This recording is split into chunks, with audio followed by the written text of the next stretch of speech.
Does that star-spangled banner yet wave?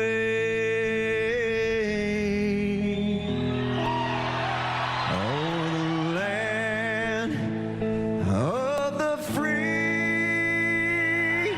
and the home of the brave. This is ESPN 102.5 The Game. Live from the Game Nashville studios. WPRT FM Pegram, WPUC HD2 Laverne. Nashville's exclusive home for the Nashville Predators. 102.5 and 106.3. A gunny performance. Do your job. And the Tigers regain the lead. The Game. A Cromwell Media Station. Now let's see if we can bring them to life, all right?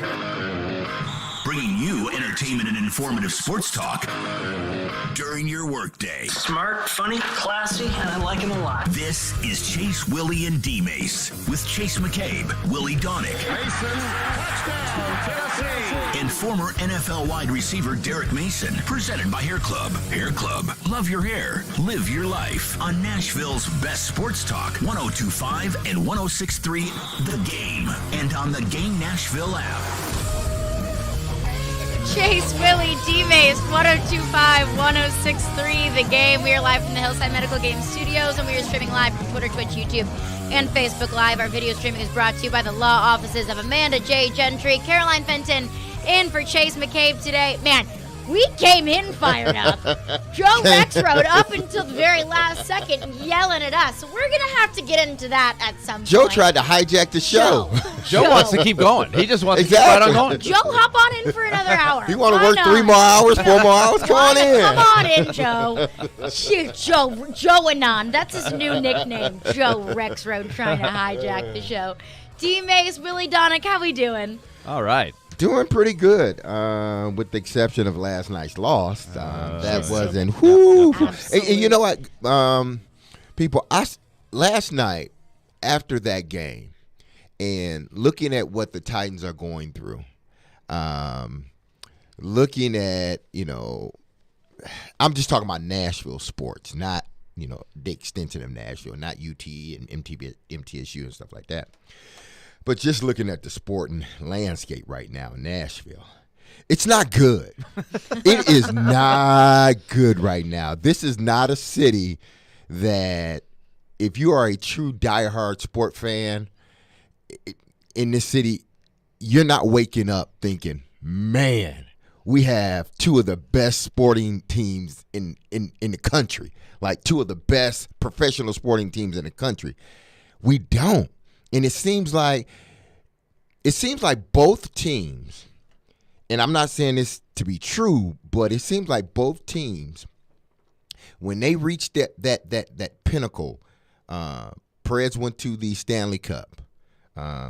Tennessee, the Titans went to the AFC Championship game. Now, the pinnacle for them is the Super Bowl. But they were right on the cusp.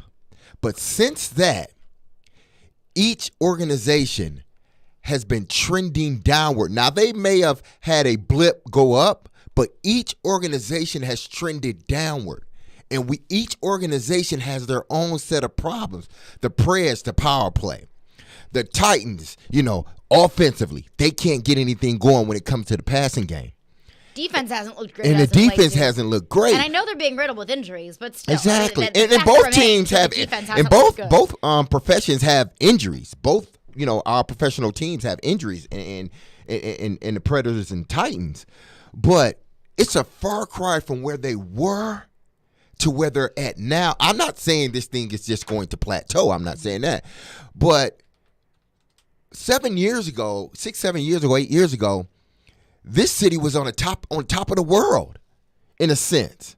Your hockey team is doing great. Your football team just hired a new GM and head coach. Look at what they're doing the last 5 years. But all of a sudden, 5 years ago, all of a sudden, it just seems like everything is starting to trend further and further down. And now we got a GM fired. We have, on the other side, people are screaming about the other GM and head coach.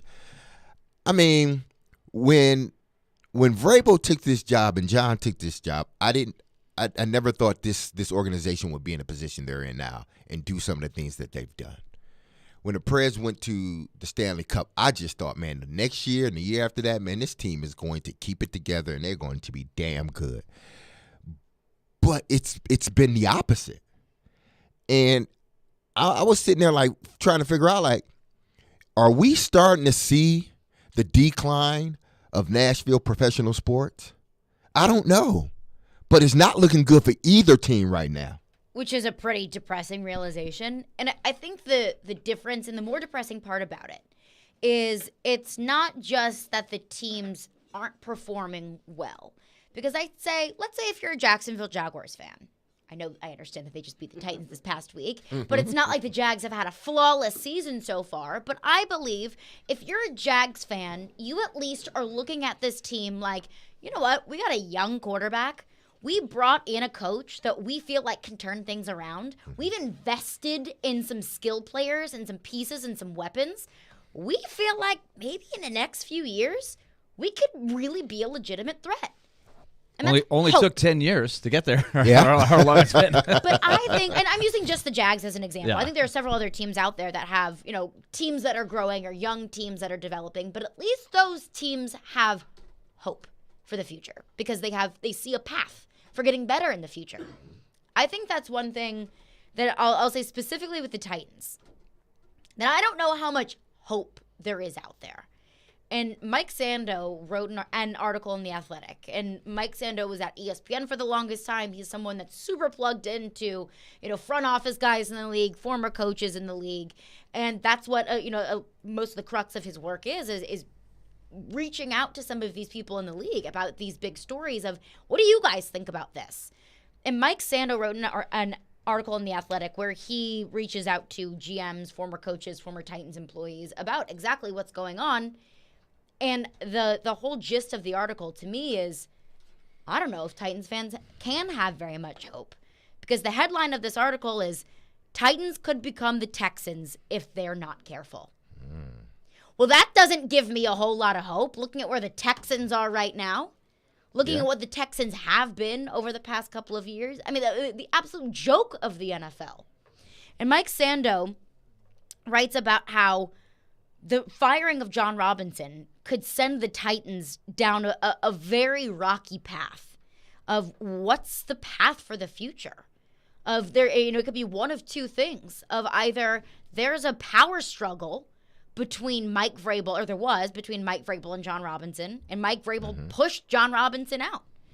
And then the other side of it is there really wasn't any foul play. And these are all just speculations from former GMs, former coaches, people in front offices across the league. The other school of thought is Amy Adams Strunk just motivated this move on her own, that there was no foul play between Vrabel and Robinson, that it really truly was what we've heard from Mike Vrabel at the podium of, Mike, John and I have had a great relationship. It's the same thing as Amy Adams Strunk saying, if you think Mike Vrabel had anything to do with this, you don't know Mike Vrabel. And then that's another thing that doesn't give me very much hope, and I don't think should give Titans fans very much hope either. That either you have a power-hungry head coach or you have an owner that just made a really rash decision, but either of those don't give you a whole lot of hope for the future. Well, let's forget about the GM fiasco for a second. I do think that, especially in a salary cap game, and both the NHL and the NFL have very similar caps. But the NHL is more hard. The NHL is a hard cap where it's even harder to maneuver your roster if you want to make some big changes. It's not easy to do because you get locked into some of these long-term contracts. NFL salary cap is totally malleable. It's malleable to a point for sure, but I think more so than the cap, in the NFL, I think you try to figure out when you can win, when things are lined up for you to win. And at some point, the window is going to end unless you have a quarterback like Aaron Rodgers or Patrick Mahomes or Tom Brady or Drew Brees, one of those rare guys that's going to be there for 10 years where you can just keep sort of cycling and retooling and try to – I mean, you can stay in the mix for longer when you have one of those guys. Yeah. When you don't, and the Titans haven't, they've thank goodness they found Tannehill as opposed to Mariota, who I don't think was going to get to the level Tannehill has gotten to. Do we agree on that? Yeah, I do. Okay. So they found a way to get into a window without the elite quarterback.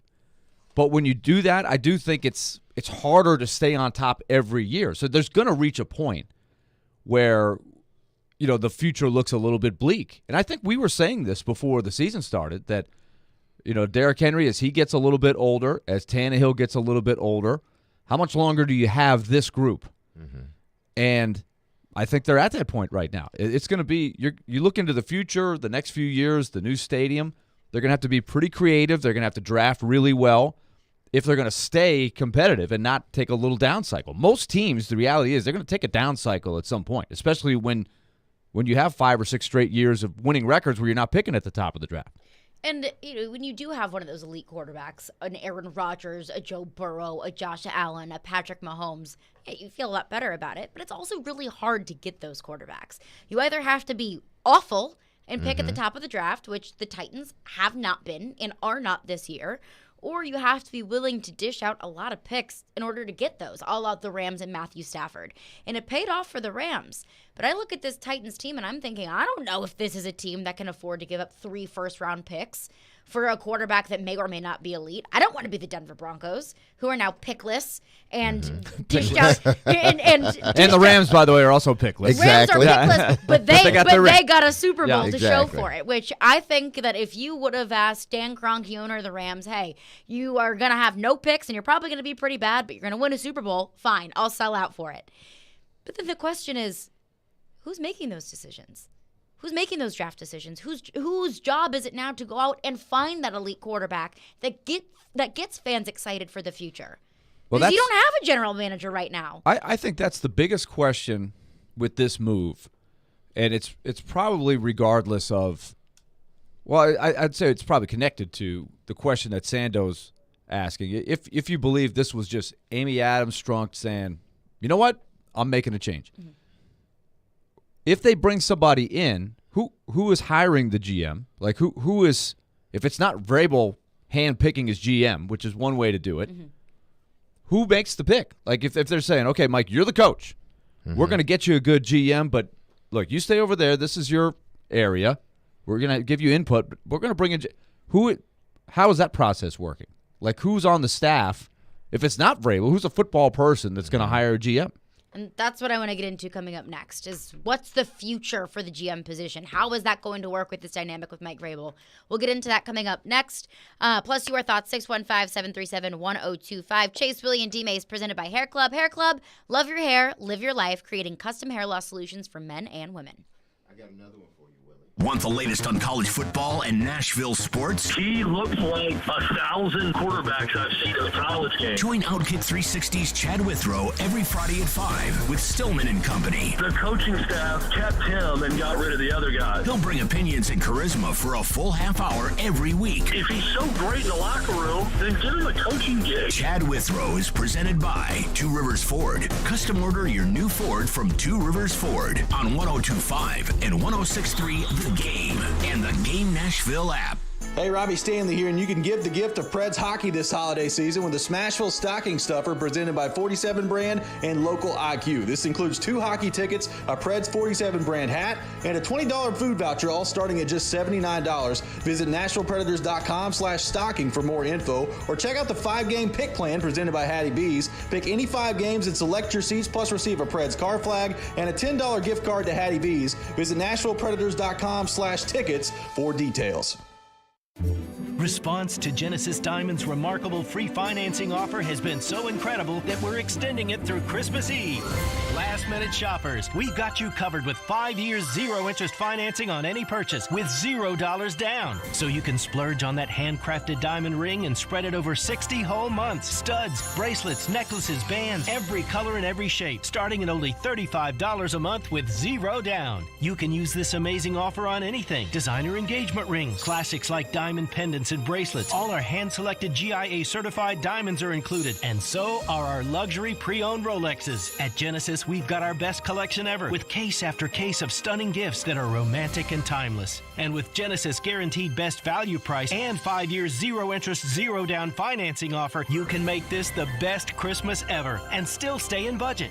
Merry Christmas from Genesis Diamonds, Green Hills and Cool Springs. Unapproved credit.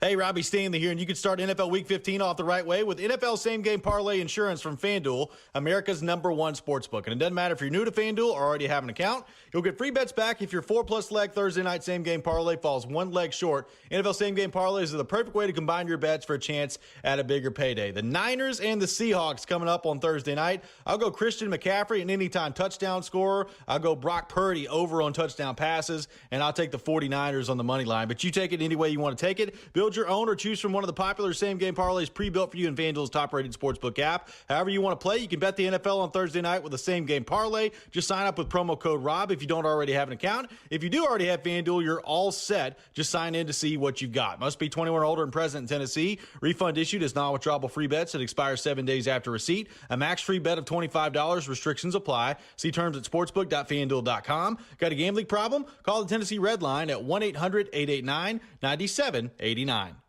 312 Pizza Company is a family-owned restaurant located in the heart of Germantown, serving up authentic Chicago-style eats right here in Nashville. 312 Pizza Company only uses the best all-natural ingredients and makes everything in-house from scratch every single day. And trust me, you can taste the difference. They've got deep dish pizza, thin crust pizza, their Italian beef. You'll taste the freshness. Stop in for a pint of local beer and a slice of pizza, or order online at 312pizzaco.com. 312 Pizza Company, Nashville's authentic Chicago pizzeria.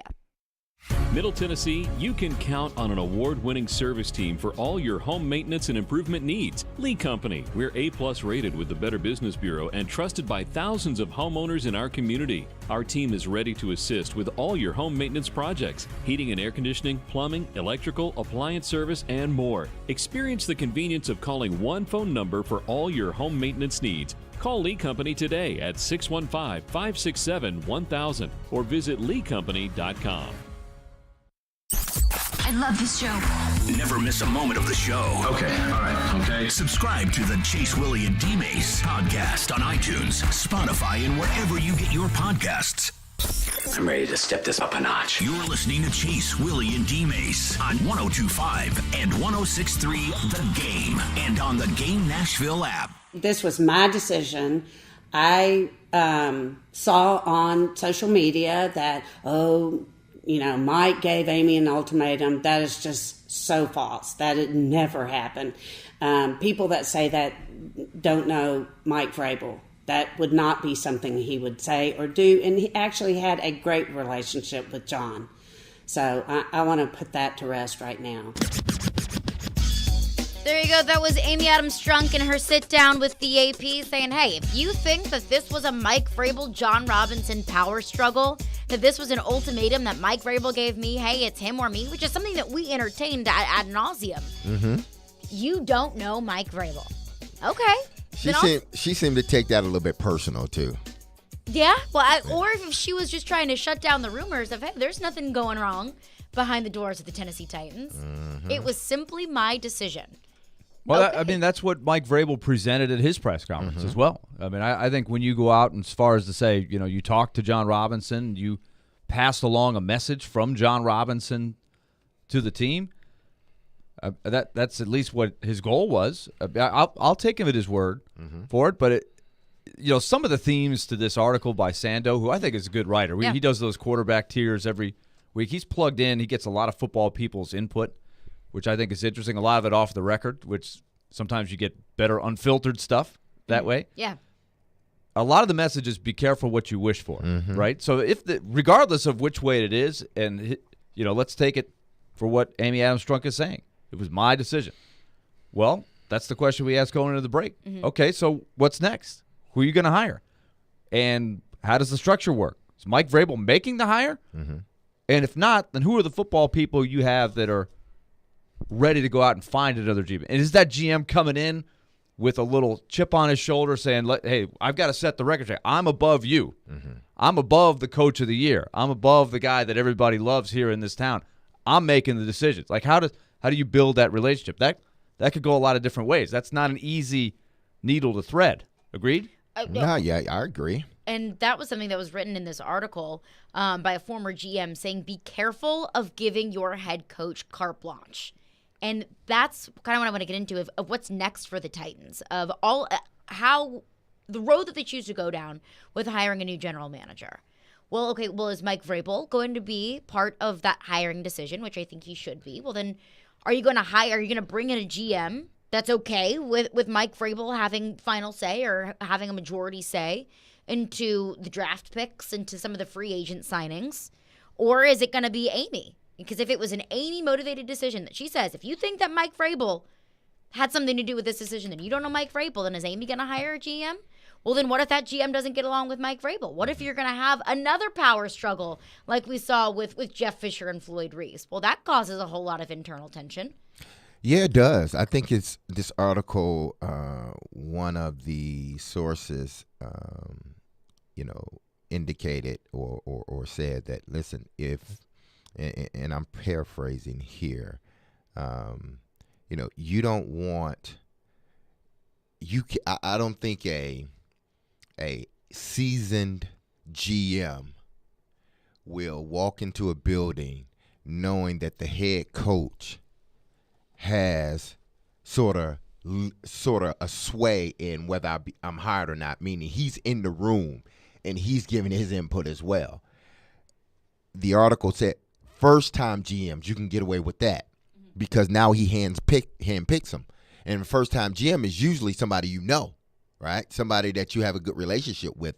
So if you are in the hiring process of a GM, then I have some control over that GM and the moves that he makes moving forward. If it's a seasoned GM, then I don't think they would feel comfortable with the head coach. And again, I don't know exactly how this worked because this is GM has never been fired in the middle of the season. A good GM, basically a third through the season, for whatever reason, she chose to fire him. She can do it. But I don't think that has not been done in this league. And, there's probably several reasons why it hasn't been done. But one reason I could think is, one, you don't want to, disturb anything your team has going. And then two, usually it's the head coach you fire. And then after that, if the GM don't pick the right head coach, then the GM gets fired afterwards, and eventually the head coach gets fired too, because obviously the head coach is not doing the job that you want him to do, so you fire them both. When you fire the GM, leave the head coach, especially a head coach with Mike Vrabel's demeanor, a guy that's headstrong, it's going to be very difficult for a seasoned GM to walk in here and say, you know what? I'm cool with Mike making a decision whether I'm here or not. I'm cool with that. I think a first-year GM or young GM, yeah, because he's trying to work his way up or she's trying to work her way up. But I don't think a seasoned GM would go for that. Okay, so what would you guys put the percentage of outside person coming in who has been a GM? That's option A. Or option B, promote Ryan Cowden or somebody else from within. What do we think the percentages are? I think it's more than likely they'll promote from within. See, I tend to agree. I would lean that way. I'd say it's like 75-25, someone from within versus somebody from really? outside. Okay. Yeah. Because but that's just my opinion, based on no fact whatsoever. And I kind of lean that way. I don't know if I'd go 75, but I think that probably has a better chance of working because you have people that know Mike Vrabel and vice versa. And Mike Vrabel then I think can probably take more influence, but still have people that he trusts that I think they've got to have strengths. Like this is a good quote from one of the unnamed sources, NFL people, whoever these guys are, NFL execs in the Sando article. You can easily make the case that Vrabel hasn't coached long enough to learn the intricacies of personnel, player acquisition, trade and free agent markets, not to mention the salary cap and all the other things that GMs do that go way beyond just drafting players. Everyone is going to say he is going to get help, but it's the classic, quote, only the people I trust. I think those are good points. Like, there's so many layers that a GM needs, and you need a lot of people around you, right, that can maybe specialize in the different areas. That's what Vrabel, I hope he knows that, right? If you just want to say, I want to make the decisions, well, what about the free agent markets? What about dealing with all these agents? What about the salary cap? What about the scouting of the college? I mean, there's so many things that go in that a GM has to work every day that go beyond preparing the team, which is a whole nother job. I mean, and that's assuming if Mike Vrabel wants to take that on. Because we don't know if this was a Mike Vrabel motivated move or not. Amy Adams Strunk can say that it wasn't, but we don't know for certain if it really was. So that's assuming that he does want to take on that role.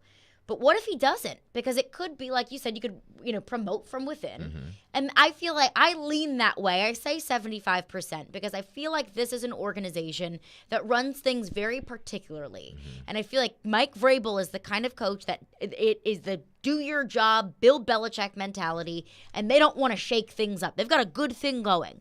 And I think sometimes when you fire from the top, but you keep underneath, so firing the GM and then keeping the head coach, or in college, firing the AD but keeping the head coach, sometimes that can be an awkward or forced marriage where you hire somebody new to be your new boss. Well, that can be uncomfortable because you've been doing things the same way for so long. So that's why I tend to believe that they can promote from within. But to that point, that's a really difficult job that not a lot of coaches in the history of the NFL could do. Well, you're right. And that's why, unless, the ultimate equalizer is if you have a, elite quarterback, then you can do that. Then you can be sort of the GM and the head coach because you have that Aaron Rodgers, you have that Tom Brady, you have a Peyton Manning, guys like that that no matter what, this team is going to elevate your ball club. They are going to win you by themselves more than likely 2 to 3 games or maybe 3 to 4 games. And then, if you stay healthy, you got a good roster that adds on. But alone, those guys can win you for, 3 to 4 games themselves. So it can be done if you have that guy. But unfortunately, the Titans don't have that guy. I always go back, my experience watching, Ozzie Newsome work in Baltimore. Did a phenomenal job. But there was a guy that was right beneath him, and that was Eric DeCosta. And Eric DeCosta had been groomed to be the next GM. They weren't going to fire Ozzie. Ozzie wasn't going to get fired or anything. I don't think he ever worried about that. But they knew eventually they're going to have to make that transition. Well, DeCosta had a great relationship with Harbaugh. So it's easier when Ozzie retires, DeCosta assumed that role because now they're all on the same page with what type of team we want to build, where we want to go as a organization, and we both are on the same page. There's no, the coach is making all the decisions, and I'm just, the guy that it's been put in place because Ozzie retired. No, DeCosta was highly thought of in that organization and respected in that organization. The Titans, they need to look at something like that because Baltimore has been able to keep that organization ever since Ozzie has retired on track. The Titans are in this similar situation. If they don't hire the right GM, like this article said, they could find themselves the Houston Texans. So probably hiring from within might be the best thing because now whether Ryan or someone else already has a relationship with Vrabel. Not to say that Vrabel is going to have any more input than he's had before, but they got that relationship, and Vrabel trusts him that he's going to go out and get the right players. Not that Vrabel's going to mingle or meddle, but he trusts that he's going to go out there and get the right players, and he doesn't have to worry about that. Wouldn't you guys say, and Derek, you were in the organization, but as much as I don't like the Ravens, and I just, in this city, you don't like the Ravens unless – But they are one of the great franchises. That's what I was going to say. I do think their infrastructure – now, they had the whole Ray Rice thing that was very unfortunate, but I think their consistency – they haven't had the franchise quarterback, right? They've had a series of pretty good quarterbacks, some better than others. Joe Flacco was really solid. They won a Super Bowl with Joe Flacco, but they haven't had unbelievable Drew Brees kind of guys that just elevate everybody else, but they have been consistently winning. When they go on a small down cycle, it's not for very long. No. They're usually right back. They know what they're doing over there, right? That's what you strive for, and I think what you're saying is a big reason for it. Exactly. Right? Yeah, because they chose to hire from within. They groomed a guy. He knew the organization. He knew where the organization stood. He knew how to build the organization. He watched one of the greatest do it. So it was the smart thing to do to say, you know what, Ozzy's retiring. DeCosta's been here. He understands his organization. Let's hire from within. He has a relationship with John. Let's go. Which makes sense when a GM retires. Yeah. And you're like, look, we have a good thing going. Let's try and continue it. But I think we all agree the Titans' next best step for GM is basically just finding another John Robinson. Promoting from within. Somebody that knows the organization, knows the culture that John Robinson brought to the Titans. So why even fire him in the first place? There you go. And let's flip the coin, too. John Robinson's out. He's going to have to find another family, right? Does John Robinson ever get another GM job? I think he does. He's a winning record right now. Or do you think he's going to have to go become an assistant GM somewhere to get another chance? Or do you think him on the free agent market as a GM, if other teams are looking for a GM in the next year or two, do you think he's towards the top of the list? I mean, I wondered when Barry Trotz was here for a long, long time and then got fired after, 14 or 15 years. I was wondering, what's the market for him? You know, he's been in the same place. You know, they never won a championship or anything, but I think everybody thought he was well respected. He instantly became a huge hot commodity. A lot of teams came after him, and boom, he was right back in there. So I'm just wondering about Robinson, where he's not a huge household name across the NFL circles, but you look at his credentials, never losing season. I mean, there's a lot of things he puts on a resume that are pretty good. Well, I mean, I think that there are enough dumpster fire franchises out there that are just so thirsty for some sort of relevance. And what did John Robinson do? He turned a 3-13 football team, a team that really was a dumpster fire, was at the bottom of the NFL. They had the first pick in the draft when he walked in. Turned them into a winning franchise. There was a top seed in the AFC last year. Went to the AFC Championship a couple years ago. I think that there are plenty of franchises in this league that look at what John Robinson did and how much he has won and thought, your loss, our gain. They're coming up next. I want to get into your phones, your thoughts, 615-737-1025. Plus, is Titans history repeating itself? We'll get into that coming up next. Chase, Willy, D-Mase, 1025, 1063 The Game. Hi, I'm Yussi Saros. And this is Nashville. Now here's a try off to the side. What a stop made by UC Saros there. Unreal. You're listening to the flagship of the Nashville Predators radio network. ESPN 1025, The Game. Blood Assurance, this community's local blood centers, is hiring for several open positions in the Nashville area. Be a part of a company that helps save lives by providing the local hospitals with the much-needed life source of blood. They offer competitive pay, great benefits, paid time off, and retirement benefits. Blood Assurance has a family-friendly environment. Go to bloodassurance.org/careers. Again, that's bloodassurance.org/careers to apply. All right, look, I have been telling you about Blend Bar with Davidoff Cigars for a while now. Voted the best old-fashioned in Nashville, over 14 other bars and restaurants in the city. It's fantastic. It's such a cool place to go hang out. Very chill atmosphere. And they have an exclusive relationship with Davidoff Cigars, the best cigars in the world, that allows them access to rare cigars that only Blend can carry. But they have other brands too, Fuente, Timeless, Crowned Heads, Drew Estates, Avo, Camacho, many, many others as well. You can get up there. They're the only bar to have a 60-foot long, 100% light up Onyx bar. It's cool. Creates an awesome atmosphere. Go see my man Jeremy, who's been nominated for the Nashville Business Journal's Top 40 Under 40 award, and Blend has been nominated for the Journal's Best in Business in Nashville in 2022. They have VIP parties that you can get. Just contact Jeremy. They are blocks away from Bridgestone Arena and the Ryman Auditorium and Nissan Stadium, so it's a perfect place to go hang out before or after a game. Just go see them. My friends at Blend Bar, 508 Church Street in downtown Nashville. Blend Bar with Davidoff Cigars is luxury redefined.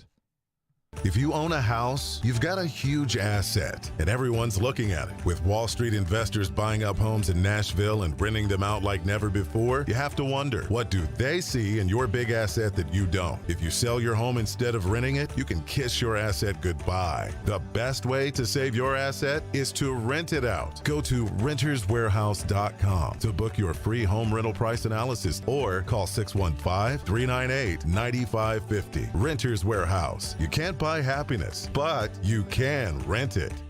OrderGreen.com. You know them by now. They're my only choice for high-quality THC and CBD products, and they're delivered right to my doorstep. Hey, folks, Joe Rexrode here. Yes, you heard that right. OrderGreen.com will send cannabis products right to you with discreet same-day shipping. OrderGreen.com has been great for me. Just what I need during this busy time of year. Takes the edge off physically, mentally. Terrific products, and if you use promo code Joe20, you're going to get 20% off your first purchase at OrderGreen.com. Do you have a subscription to OrderGreen.com? It'd be a lot cooler if you did. You won't be able to tell if you're in Colorado or Tennessee. Trust me, that's OrderGreen.com. Finding great candidates to hire can be like, well, trying to find a needle in a haystack. Sure, you can post your job to some job board, but then all you can do is hope the right person comes along, which is why you should try ZipRecruiter for free at ZipRecruiter.com/radio.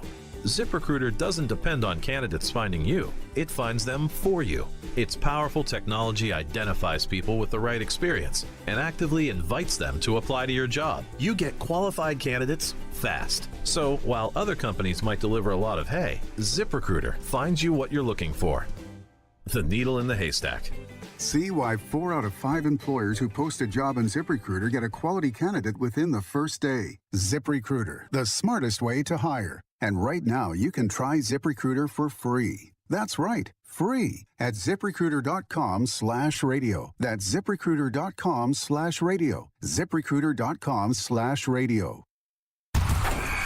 Can't get enough Vanderbilt basketball? Intercepted right all by himself for a one-hand flush. Your home for the Commodores is 93.3 Classic Hits. Put it up. It's good. Count it. Join Coach Jerry Stackhouse and his team on their journey through the SEC. Pulls a trigger. Yes, from 3. Check out Vandy Hoops on 93.3 Classic Hits and the Classic Hits app. Hey, this is Pete Weber. You're listening to Nashville's best sports talk. ESPN 102.5 The Game. Did that remind you of Bud in any way? The worst move in Oilers-Titans history came on New Year's Eve of 1980 when the Oilers were coming off an 11-5 season, and they went to Oakland and got beaten in a wild card game. And the next day, Bud Adams fired Bum Phillips. That day is still known as the New Year's Eve Massacre. And then the team went into a tailspin that lasted until 1987. People never forgave Bud for that, even when they went to the playoffs 7 years in a row and won playoff games, couldn't get beyond the divisional round because Bum Phillips is the most beloved person in the history of Houston sports. And that's not on the magnitude of this. And as I've told people that have asked me about Amy firing John, she had her reasons, and I'm guessing if she hadn't told the truth about why she did it, to me, it's something that either he offended her somehow. It just, we'll never know. We'll never know for certain. And Amy's wildly popular there, as you guys know. She's popular here with the Oiler fans who know how well she's treated the Oiler players with their alumni reunions up there and the one she had here. So I think in her tenure, she's allowed one move that people consider bad. The key, of course, what do they do to replace John, and can they be better without John? John won't have a problem getting a job when he's ready to get another job. I don't think it'll be a GM right away unless a spot opens up and he interviews for it. And whenever the time comes that he interviews, I don't see any other general manager out there will have his track record of success. So if you're a personnel director who's never been a GM and you're interviewing in competition with John Robinson, boy, it's going to be lopsided when it comes to credentials. There you go. That was John McClain on Outkick 360 yesterday. Says, hey, Amy, I'm sure had her reasons to fire John Robinson. We won't ever know what those reasons are. But let's not forget what John McClain calls the New Year's Eve Massacre when Bud Adams decided to fire Bum Phillips. And After Oilers what, fans- 11-5 season? Right.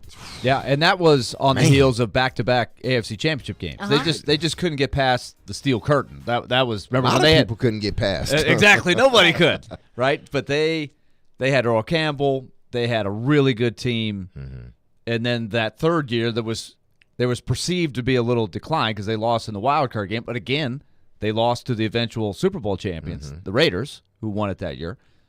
And so he made the move. But Bud Adams did that. That's another theme of that Sando article. And by the way, John McClain is the man. I love He's the man. I love the history that he's got. He can always go back into those chapters there.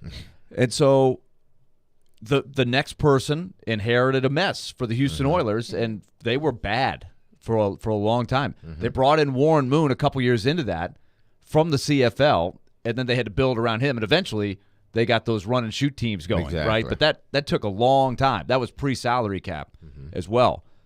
And this is another thing that I think is interesting from the Sando article.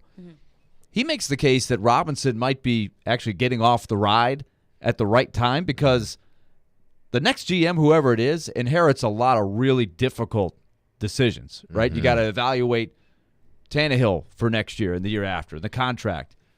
What do you have or not have in Malik Willis? The next guy is not going to be tied to Malik Willis. No, he's not going to say, "Hey, man, I drafted Malik Willis. Give a chance." Let's. He might just say, "Look, I'm not seeing it." Like he has the ability to do that. Vrabel will have input there. You got the Bud Dupree contract. You got all these other things. Who's your left tackle? I mean, there's a list of things. How much do we think Derrick Henry's got left? So the argument is Robinson gets out of here with a 609 winning percentage, and that's going to be on that. Like he doesn't even get these last couple losses on his on his resume, right? He doesn't get Sunday's loss, so that's going to look good on the resume. Where there's some tough sledding ahead, right? There's no guarantee they can keep the window open. And you mentioned John Robinson's win percentage, 61% with the Titans. Coincidentally, Bum Phillips' win percentage with the Tennessee Titans, 61%. Yeah. So shout out to Jared for bringing out that Yep. scary little tidbit of information.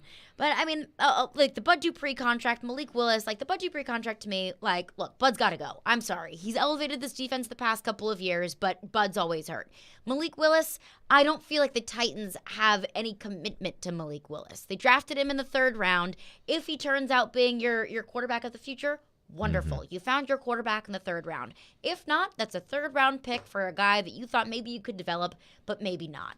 But, I mean, I think this team is going to have a crossroads in the next few years of finding a new quarterback. Derrick Henry is inevitably going to go downhill, but you still have some of those cornerstone pieces. They're going to re-sign Jeffrey Simmons. I can only assume that Treylon Burks is going to improve year over year. We see the talent. We've seen the improvement week over week this season. So while there are some difficult moves ahead, and while there's going to be some turnover over the next few years, I don't think it's anything that John Robinson didn't want to be part of. Yeah, and I think what we're seeing both with the Titans and with the Predators is it's not even easy to maintain what you have been doing, right? It's an accomplishment to string together. In my opinion, anyway, it's an accomplishment to string together 6 or 7 consecutive winning seasons like the Titans and the Predators have.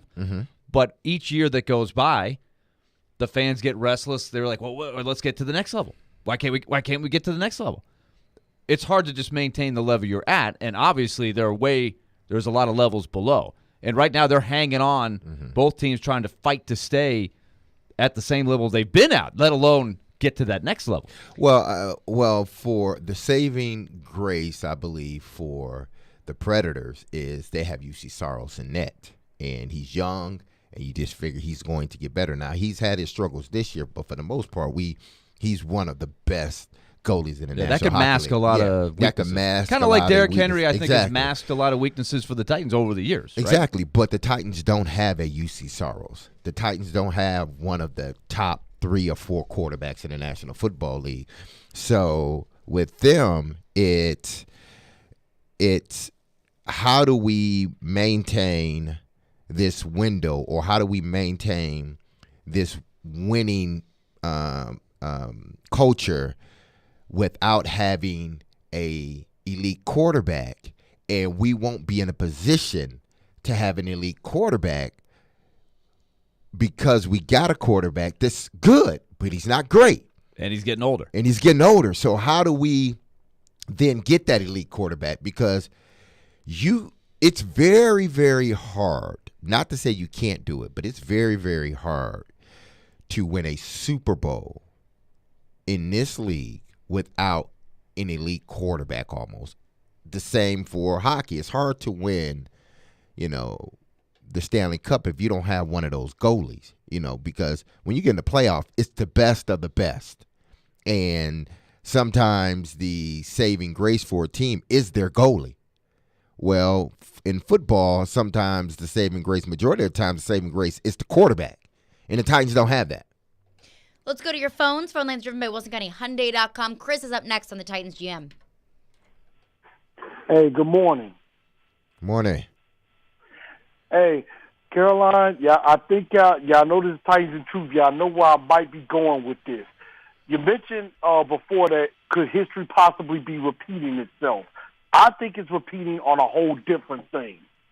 Remember, I think the Titans need to go outside of the box. It's time to think outside of the box a little bit, because I'm afraid if they promote from within with either Ryan Cowden or Monty Ossenford, and you got Vrabel as head coach, you're giving Vrabel the power. Those guys are basically going to be answering to Mike Vrabel, basically, and that is very dangerous, and that is playing with fire. If Amy goes outside and maybe gets a experienced assistant GM or somebody from another organization who has really no ties to Vrabel, or maybe knows him a little bit but says, hey, Mike, you're the head coach. I'm going to let you do your job, but you may need to make a few changes.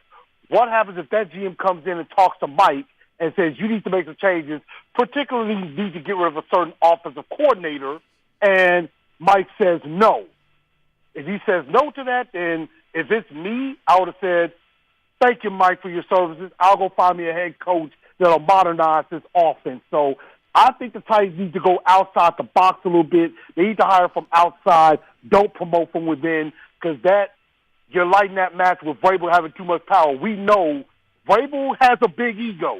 He's an egomaniac. He has a lot of, he thinks he knows a lot. So I would be very careful promoting from within, because you're basically giving Mike Vrabel the power. Chris, I'll ask you this question. Let's say the Titans go outside and get a general manager, maybe somebody who's already been a GM elsewhere. They come in and they say, we want to make some changes around here, and we're going to start with Mike Vrabel.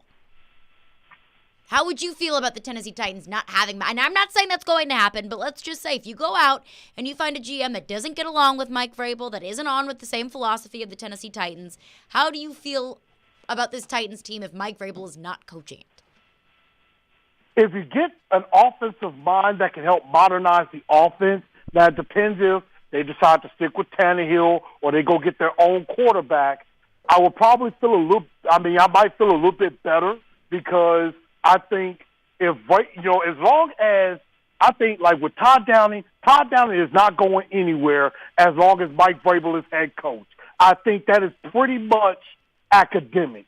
And so I just think it might be time to go somewhere different, because I think we might have reached, like D-Mase said yesterday, we might have reached the ceiling with him, because we've been, we won the AFC South, which unfortunately is a little bit in doubt, and we won it a couple of years in a row, but we might be going one and done in the playoffs, possibly 3 years in a row. And, right now Miss Amy has basically said just winning the AFC South is not good enough anymore. All right, thank you for your call, Chris. Thank you for your call, Chris. And I understand that. I understand that that's a message that was sent from ownership. But was that the wrong message? We'll get into that coming up next. Chase, Willy, D-Mase, 102.5, 106.3 The Game. Bowl season is here. Keeps his feet out of a tackle, and it's a race now. Catch all the action right here at 102.5, 106.3 The Game, and 94.9 The Fan. Down the middle, right on the money, touchdown. All the big moments of bowl season are presented by Boombuzz Craft Pizza and Tap House. Pizza, beer, sports. Headquartered in East Nashville. My goodness, look out. Bowl season is on 102.5 and 106.3 The Game and The Game Nashville app. from the Fox 17 News Code Red Weather Center. We'll see those off and on rain showers continue for us through the rest of the day, with about 1.5 to 2 inches of rainfall possible for us by the time it's all said and done late tonight. High temperatures today should be near 60. Tonight, the rain should wrap up by about midnight. Fox 17, I'm meteorologist Brett Luna.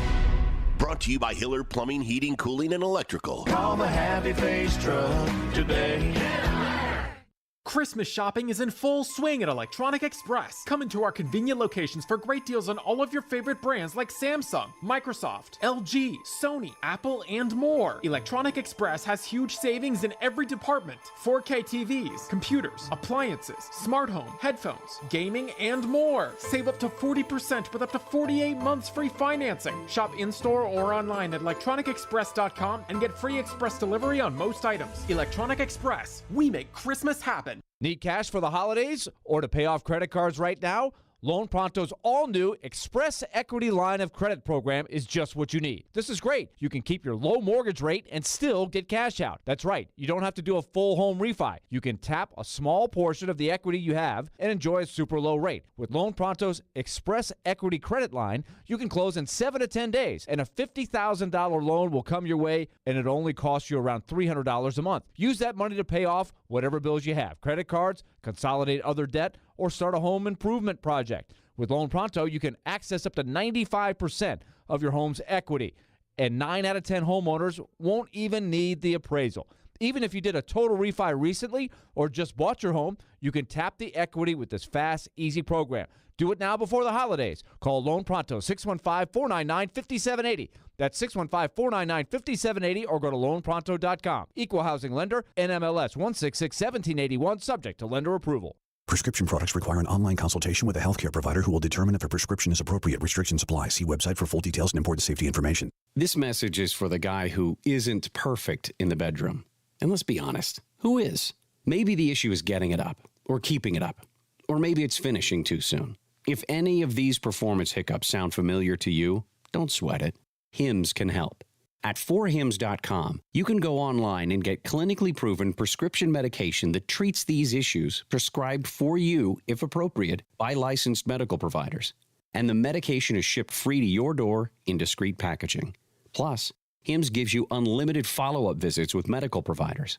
No one's perfect in the bedroom every time, but with Hims, you can get a lot closer than before. And chances are, your partner will agree.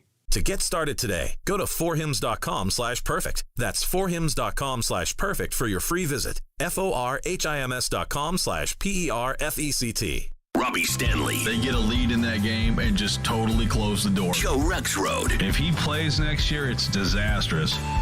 Robbie and Rexrode.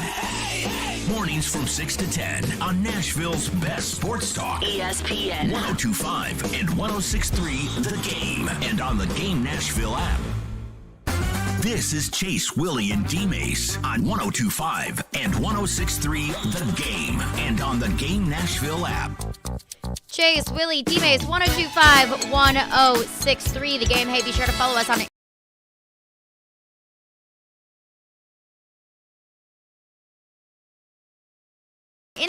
what's next for the general manager position. And Mike Sando wrote in The Athletic about, hey, the Titans could be going down a pretty slippery slope. Could the Titans becoming the Houston Texans, which I don't think any of us want to be.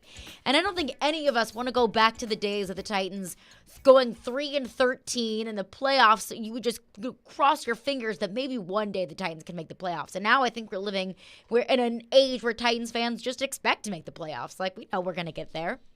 So what does the future without John Robinson look like? Looking back at the decision that Amy Adams-Strunk made, this was Amy Adams-Strunk on her decision to fire John Robinson. I saw my dad in the beginning years. He was pretty quick on the trigger.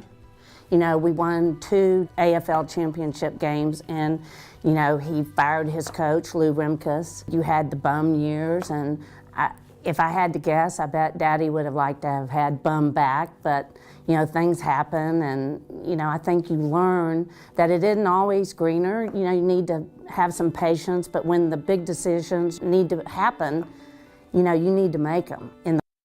So again, Amy Adams-Strunk saying, hey, looking back at her dad's decision to fire Bum Phillips, said maybe he kind of wished he could have had him back. Maybe he was a little bit quick to the trigger. But, hey, when those big decisions come, you got to make them. But this decision to fire John Robinson, which I believe was a fairly quick to the trigger move, a fairly maybe rash decision made by Amy Adams Strunk, was history repeating itself? Paul Kaharski was on the morning show today talking about the decision to fire John Robinson. I don't know what the more is. It just seems like there's not enough. I talked to Warren Moon for a little while yesterday. He was in town for an event, and he too, and I know somebody else had said this, I don't remember who, said, he thinks she's doing a great job and all of that, but in this instance, she seemed a little bit like her dad, who, made snap decisions sometimes at odd times, and we all know he came to say it was his greatest regret to fire Bum Phillips after, the second consecutive AFC Championship game failure in Pittsburgh. And so maybe there's not more to it, but it just feels like, I don't know, we want more. The simplest answer, I'm a big Occam's razor guy, and the simplest answer is usually the right answer. But the meat of that is Bud Adams regretted his decision to fire Bum Phillips. And Warren Moon, who is very familiar with that situation, said Amy's decision to fire John Robinson reminded him a lot of Bud Adams' decision to fire Bum Phillips. So is John Robinson Amy's Bum Phillips? Well, it could be. Just to correct Paul on one small point, I mean, it's the basis is the same. You fire a coach when he's been winning. But they went AFC Championship, and then wild card loss. But they were 11-5, and they lost to the eventual Super Bowl winners 3 consecutive years. And they fired Bum Phillips, or he fired Bum Phillips. The question I have is this, because the answer may be yes. I mean, we can all write our own history on that, whether we decide that. But my question is, in both cases, right, did Bud Adams have a couple of people that he sort of bounced things off of and said, yeah, I'm thinking about this. What do you guys think? Like, if I'm making a decision, I mean, I know I've got people that I might bounce things off of before I actually make the decision, right? You talk it through. You sleep on it, whatever. But some people make decisions. They just get up and make the decision. And go with it. Hey. So I don't know if Bud Adams did that. I don't know if Amy Adams did that. Did Amy Adams it just popped into her head, look, it's time, I'm doing it? Or did she have a little circle of people that are connected with the team that she trusts, hopefully have some knowledge of how a football team works? I would hope that you did that. Or was this just her? Well, you hope that she talked with some people at council, and they sat down and they gave all the pros and the cons, and, she said, I'm going to sleep on it for a few days and then make the decision. And ultimately, we know what the decision was. I hope that it was that. I hope for the sake of the franchise, for Mike Vrabel, it was just that. Listen, we evaluated over the long term where we want to go, new stadium coming in a few years. This roster will look a little bit different. I don't like some of the moves he made, in previous years. I don't want to continue to be in this cycle of him making sort of, some bad decisions, even though I still believe that, everybody, he and the head coach sort of signed off on this, on these draft picks, and the medical staff, did their job, and they gave you whatever assessment they had of these guys, and you went with it. But I hope that it is that, because if it's not, then everybody in that organization needs to be worried. They do. Everybody from the head coach to the new GM to the president to everybody. Because if she just made a rash decision, as we say her late father did at times, then everybody in that building needs to be worried. I do remember very well. And, Derek, I don't know how much you felt it, but I felt it. And John McClain, who we heard from earlier in the show with the clip that he had, he was very good at documenting these different times in the organization. It creates a very tough environment when there's a bit of a wild card at the top where you come into work every day. What is the owner thinking? I'm not sure. Could there be a crazy decision made today? Oh, yeah, you bet there might be a crazy decision made today. we got so-and-so at the top. Bud Adams definitely had that, especially he started to age. He wasn't in Nashville. He was in Houston the whole time. So everything he was getting was secondhand. He was paying attention to what was written in the newspapers, what was being said on the talk shows, and who knew how it was filtered into his mind. He had people that he talked to that weren't directly involved with the team. He had Floyd Reese on one side with Floyd's input. He had Jeff Fisher's on the other side. For a while, he hired Jeff Diamond to be sort of in the middle of those two guys to sort of help mitigate. And then they fired, both of them kind of ganged up and fired Jeff Diamond. But all of that was how Bud Adams perceived things from Houston. So I think that's always a real wild card in all these things is what kind of things are filtered through the owner's prism, right? And how level-headed is that owner? Bud Adams was not – he was a lot of things, but he wasn't level-headed all the time, especially as he started to age. And I've always viewed Amy Adams Strunk as being a controlling owner that is really, okay, John and Mike are my football guys. That's how I always thought it. Not meddling at all. And she felt very removed from, and I don't mean that in a negative way by any means, but she always felt like she was just an owner and she let her football guys do the football things. But this felt like a very meddling move. This felt like a very rash move. If what she said about this wasn't a Mike Vrabel motivated move, if you think that happened, then you don't know Mike Vrabel. Then I don't know. But the Predators fall to the Edmonton Oilers 6-3 last night. Where do they go from here? Chris Mason joins us coming up next to answer that question. Chase, Willy, D-Mase, 102.5, 106.3 The Game. ElectronicExpress.com. We make it happen. Attention all fire and safety line experts. Middle Tennessee's fastest growing fire protection company is looking for experienced service technicians, designers, and sprinkler system experts like you. Tired of working for a large corporate employer? Work for a company where you're more than just a number. Jarrett Fire Protection is owned and operated by Nashville natives and wants to invite you to grow with their amazing team. Hi, I'm Jason Jarrett, owner of Jarrett Companies. I'm looking to hire experienced sprinkler experts and will offer a sign-on bonus of up to $5,000 for certified professionals. In addition to our great benefits that include a 401k match, PTO, and top pay with annual bonuses, we will also provide you with the top-of-the-line tools, trucks, and equipment that you need to grow your career. Our customer base is large and business is booming with many opportunities for advancement. Give us a call or go online to jarrettfire.com and apply today to become a member of our family and protect our community. That's JARRETT fire.com. Jarrett Companies, where we are above and beyond industry standards. Nothing says I love you like the gift of jewelry. A sapphire ring, a diamond necklace, a colored gemstone earring, an anniversary band. And around here, the diamond destination is Genesis Diamonds. With decades of experience, our legendary value combined with worldwide connection, Genesis is here to help make this Christmas the most unforgettable ever. And to make it easy to splurge, our special 0% finance offer has been extended through Christmas Eve. So you can make any holiday purchase and spread your payments over 5 years and enjoy an interest rate of 0% with absolutely nothing down. Our showcases are filled with exquisite diamond rings, earrings, pendants, bracelets, bands, as well as a fabulous selection of luxury pre-owned Rolexes, starting as low as $35 a month with nothing down. And if you're planning an engagement this holiday season, this special finance offer includes all of our designer engagement rings and all GIA certified diamonds. Buy now, spread your payments over 5 years with zero interest and nothing down. Say I love you louder than ever this holiday with the gift of diamonds from Genesis Diamonds. Green Hills in Cool Springs. Approved credit.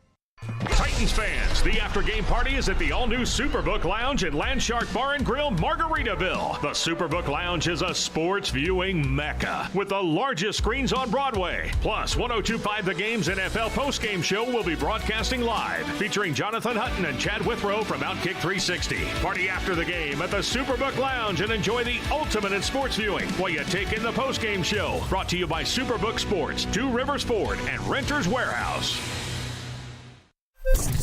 Live from the Game Nashville studios. WPRT-FM Pegram, WPUC HD2 Laverne. Robbie and Rex Road, Chase, Willy, and D-Mase. Stoney Company. Nashville's best sports talk. 102.5 and 106.3. Rank City scores! On both sides of the one big possession. Touchdown, Middle Tennessee. The Game. A Cromwell media station. These are battles, these are grinds. We don't panic, we don't freak out. That's how we're built. 1, 2, 3, 9. This is your drive to the playoffs update. Presented by Coleman Tractor, Tennessee's largest Kubota dealer. On 102.5 and 106.3, The Game and the Game Nashville app. After a huge divisional loss in Nissan Stadium on Sunday to the Jacksonville Jaguars, the AFC South gets a little bit closer. On Monday, the Titans announced they would be waiving Ola Adeni and Joe Schobert, and Mike Vrabel spoke to the media and said that as a leader of this team, he needs to make sure he keeps motivating them even at their lowest points of the season. You know, sometimes the things I say, Paul, somehow in a twisted, warped way may make me feel better. I don't know if that makes, you know, the situation better. So I've tried to balance that. I really believe, you know, that I have. I think what you see is what you get. You know, I think that I'm always going to try to be honest with them. I'm always going to try to point out the things.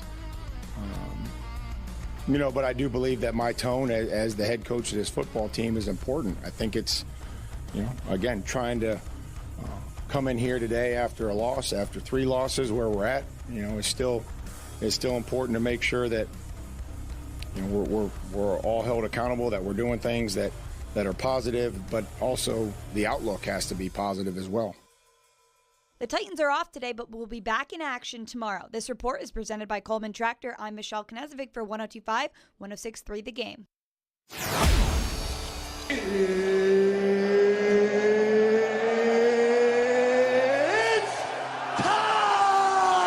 Shot broken up in front, and what a slick backhand try right in front of Chris Mason. And now the quick pass down the middle, breaking in, and the backhand stopped by Chris Mason. And Marlowe with a 2-on-1, a 3-on-1, and what a stop by Mason. Chichu right in front, and what a stop on Ekman by Mason. And goal, number 3, Chris Mason.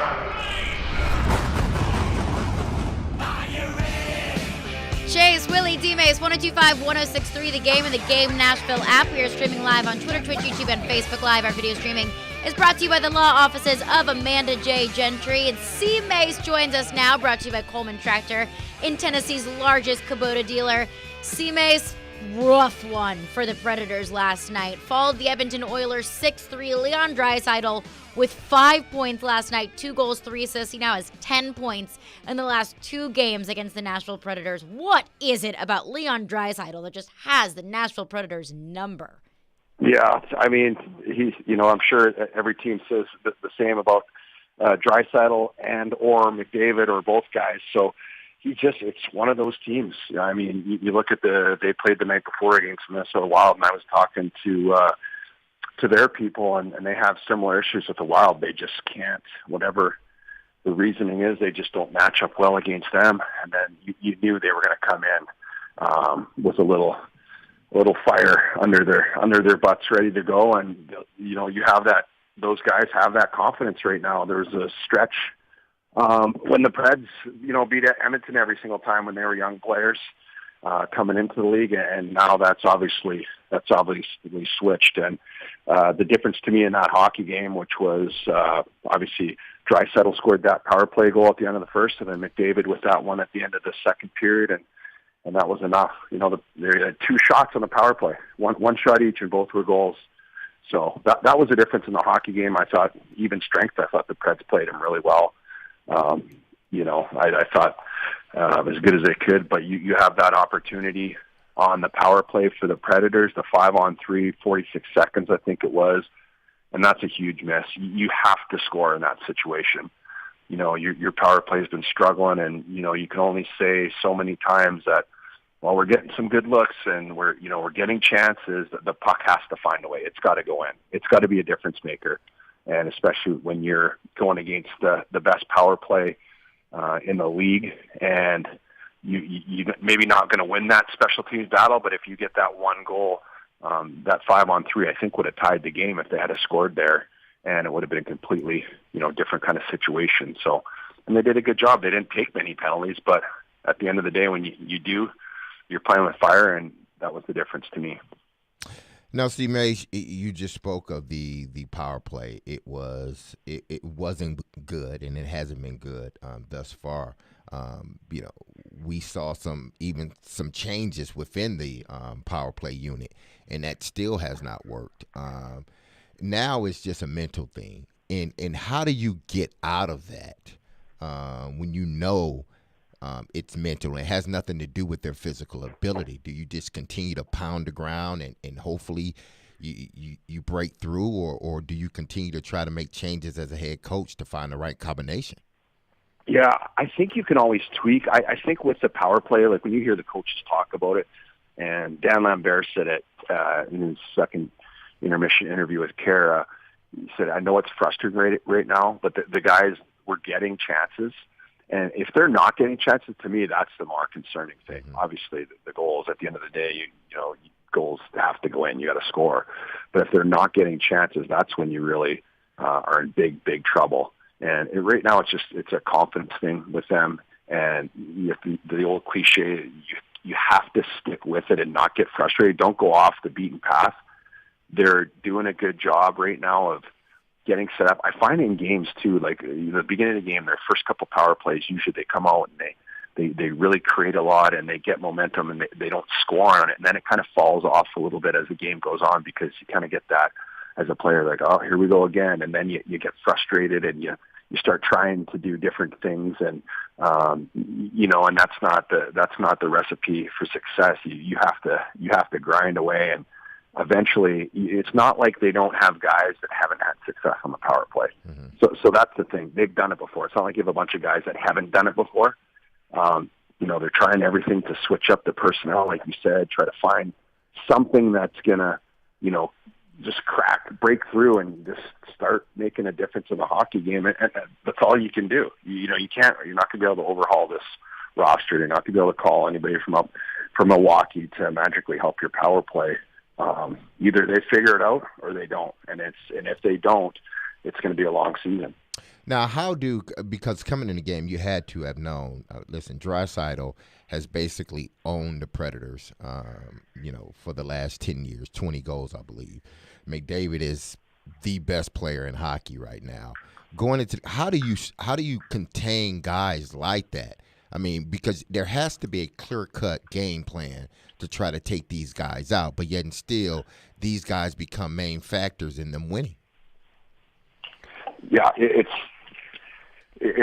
the toughest challenge that any team has to, deal with when they play that team, because they're not a real deep hockey team. They've got Evander Kane who's out right now, which really added to them. I think they got a, decent second line with Nugent Hopkins, Yamamoto, and Janmark. They can create offense, but these two guys they're the top two scoring guys in the league.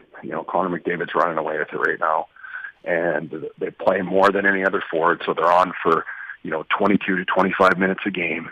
You have to do it by committee, and really you just have to limit them as much as you can, because it doesn't really matter what your game plan is or how you try to defend them. They're going to create offense. You obviously need your goaltender to be exceptional, and I thought Lankinen was okay yesterday. He's been very good, but that's a tall order to fill for him. And limit as much, and the awareness, and I think the communication, the awareness of your decisions. One goal in particular, I think it was Parson and Jeannot and Trennan at the time in the first period, and that's a huge assignment for these guys. That are, all right, guys, you guys got McDavid, Draisaitl, and Hyman. Go ahead, have fun. But they do a good job. It started with the defensive zone faceoff. They get the puck out of the zone, and then they turn the puck over in the neutral zone. They come back. So it's little things like that where, like, say, hey, all right, we're in the neutral zone. This puck has to go in. It's got to get deep. If it doesn't, you're playing with fire. And we just kind of got burnt on a couple things like that. But that's just the class of player that they are. You can't make any mistakes, because one mistake's in the back of the net. You saw the power plays. 2 power plays. I'd take that every single game. You don't take 2 penalties, you'll take that in a game. But they get 2 power plays and they're both goals. Base, one thing that was going on last night that was pretty interesting with the matchups. As you mentioned, the 2-for-2 on the power play was killing them. In 5-on-5, they really trusted Juuso Parssinen to try to go head up with that line, which is almost an impossible thing to ask of a 21-year-old, right? But he did a reasonable job. He didn't dominate at all, but it just shows you the faith that they're putting in Parssinen. And unfortunately, they're probably asking a little too much of him at this stage of his career to try to have to do that, because he's doing that not only against the Oilers, but against most teams. He's getting a tough assignment like that. So he's really getting some trial by fire here. He's getting thrown to the wolves, but he's handled well. I thought he played well, and I think, I don't know this for sure. I'll maybe ask Hines about this, but I think when you look at, matching up to D-Mace's point, to try to defend them, the best way you can defend them is to play in the offensive zone, obviously. And I think that line, Juuso Parson is really good puck protector, uses his body well. He's not one of those guys that has to get it on a stick and get it off right away. He's able to get down in the corners and protect and spend time down there. They put Sissons on that line. Yeah, they made the adjustment. They gave him some help in the second period by putting Sissons with Parsonen on that line. Yeah, so that's, and to me that's, you want puck possession. So if Parsonen gets kicked out of a draw, Sissons goes in and you have a centerman, and essentially you start with the puck, or depending on what side of the ice it's on, Sissons can hop in there if he's doing well in the face-off circle. And he's also a veteran guy, but you want a line that's able to spend time in the offensive zone, to try to take the puck out of their hands as much as you can, because defensively the Oilers aren't great. Their goaltenders struggled this season, so that's pretty much the only way that you defend those guys. So, Mace, let's get to the other side of the coin. Offensively for the Predators, the guys they need to drive the offense. Forsberg, Granlund, Duchesne, who were not getting the assignment against, for the most part, the McDavid line, they were really not able to exploit the lack of depth on the Oilers. And so that's again, the concern. Those guys are getting the points here and there. Forsberg had a nice assist. Duchesne didn't have a point for the fourth straight game here. So, again, it sort of illustrates the importance of those guys being able to drive offense. And when they don't do it, whether it's on the power play or 5-on-5, you see what the result is. Yeah, you need – those are the guys. That's why, when guys are signing contracts and you pay for goals, you pay for offense. That's the offensive guys get the money, and there's a reason for it. It's not easy to do. Not everybody can do it. But when that's your role on the team – playing defensively on a team is a criteria, especially in the NHL now, especially with a team like the Predators that aren't going to be, one of the higher scoring teams in the league, but you also have to contribute offensively. And I thought last season when you had Granlund, Duchesne, and Forsberg together, they were just playing so well. It no question. Matter. They drove it last year. No question. They're just not driving it this year the way they did last year. Fair to say? Yeah, exactly. And they were, they would obviously get the top checking line of the other teams last season and be fine. They'd find a way to score. And a lot of that had to do with the power play. And now it seems Hines has tried to put them together. He's tried to disperse the talent up and down the lineup. He's tried to load up two top lines.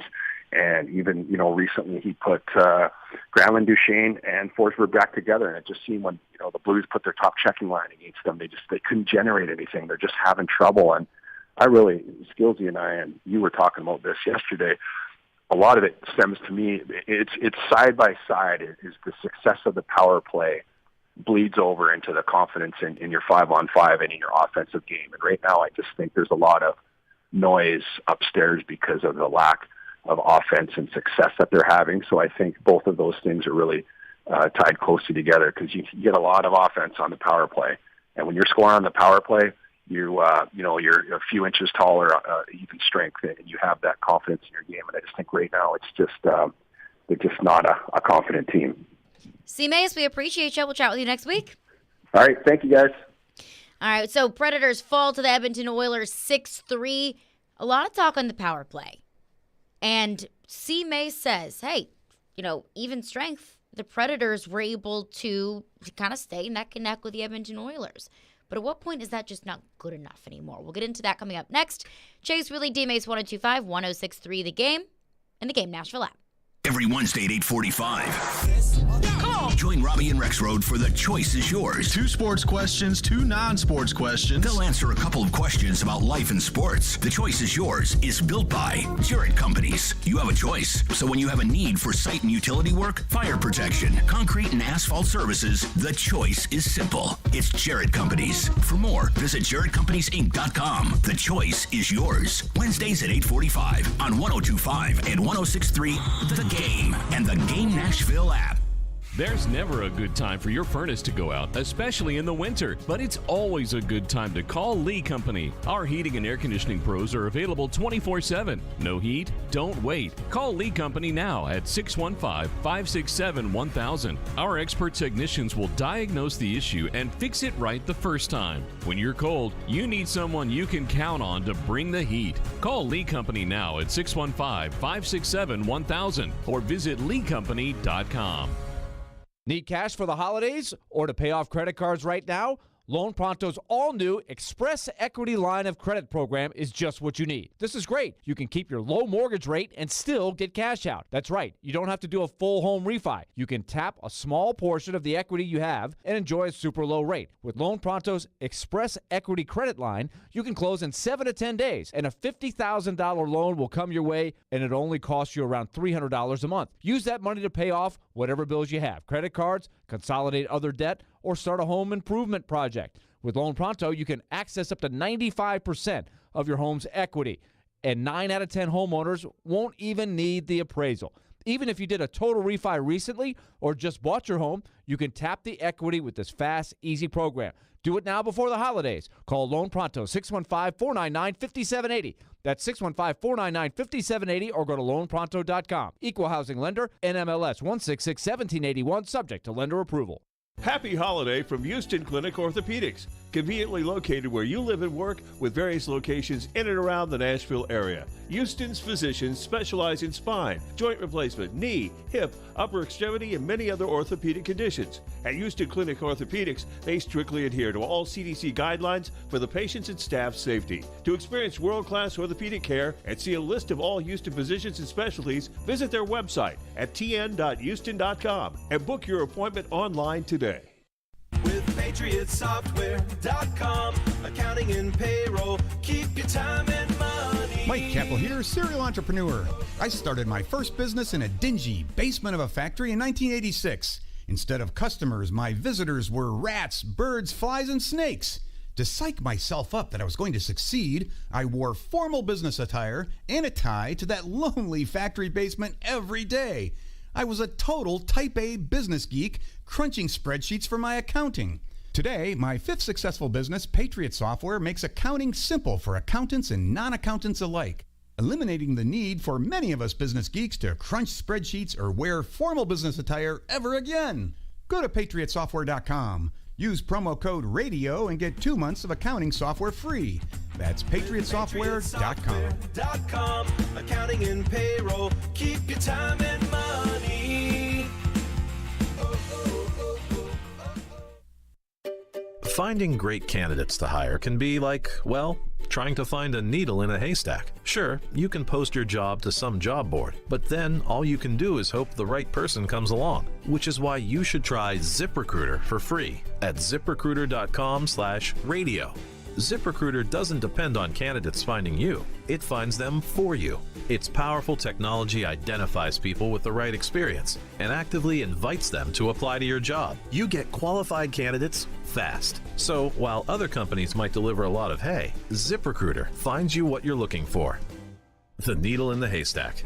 See why 4 out of 5 employers who post a job on ZipRecruiter get a quality candidate within the first day. ZipRecruiter, the smartest way to hire. And right now, you can try ZipRecruiter for free. That's right, free at ZipRecruiter.com/radio. That's ZipRecruiter.com/radio. ZipRecruiter.com/radio.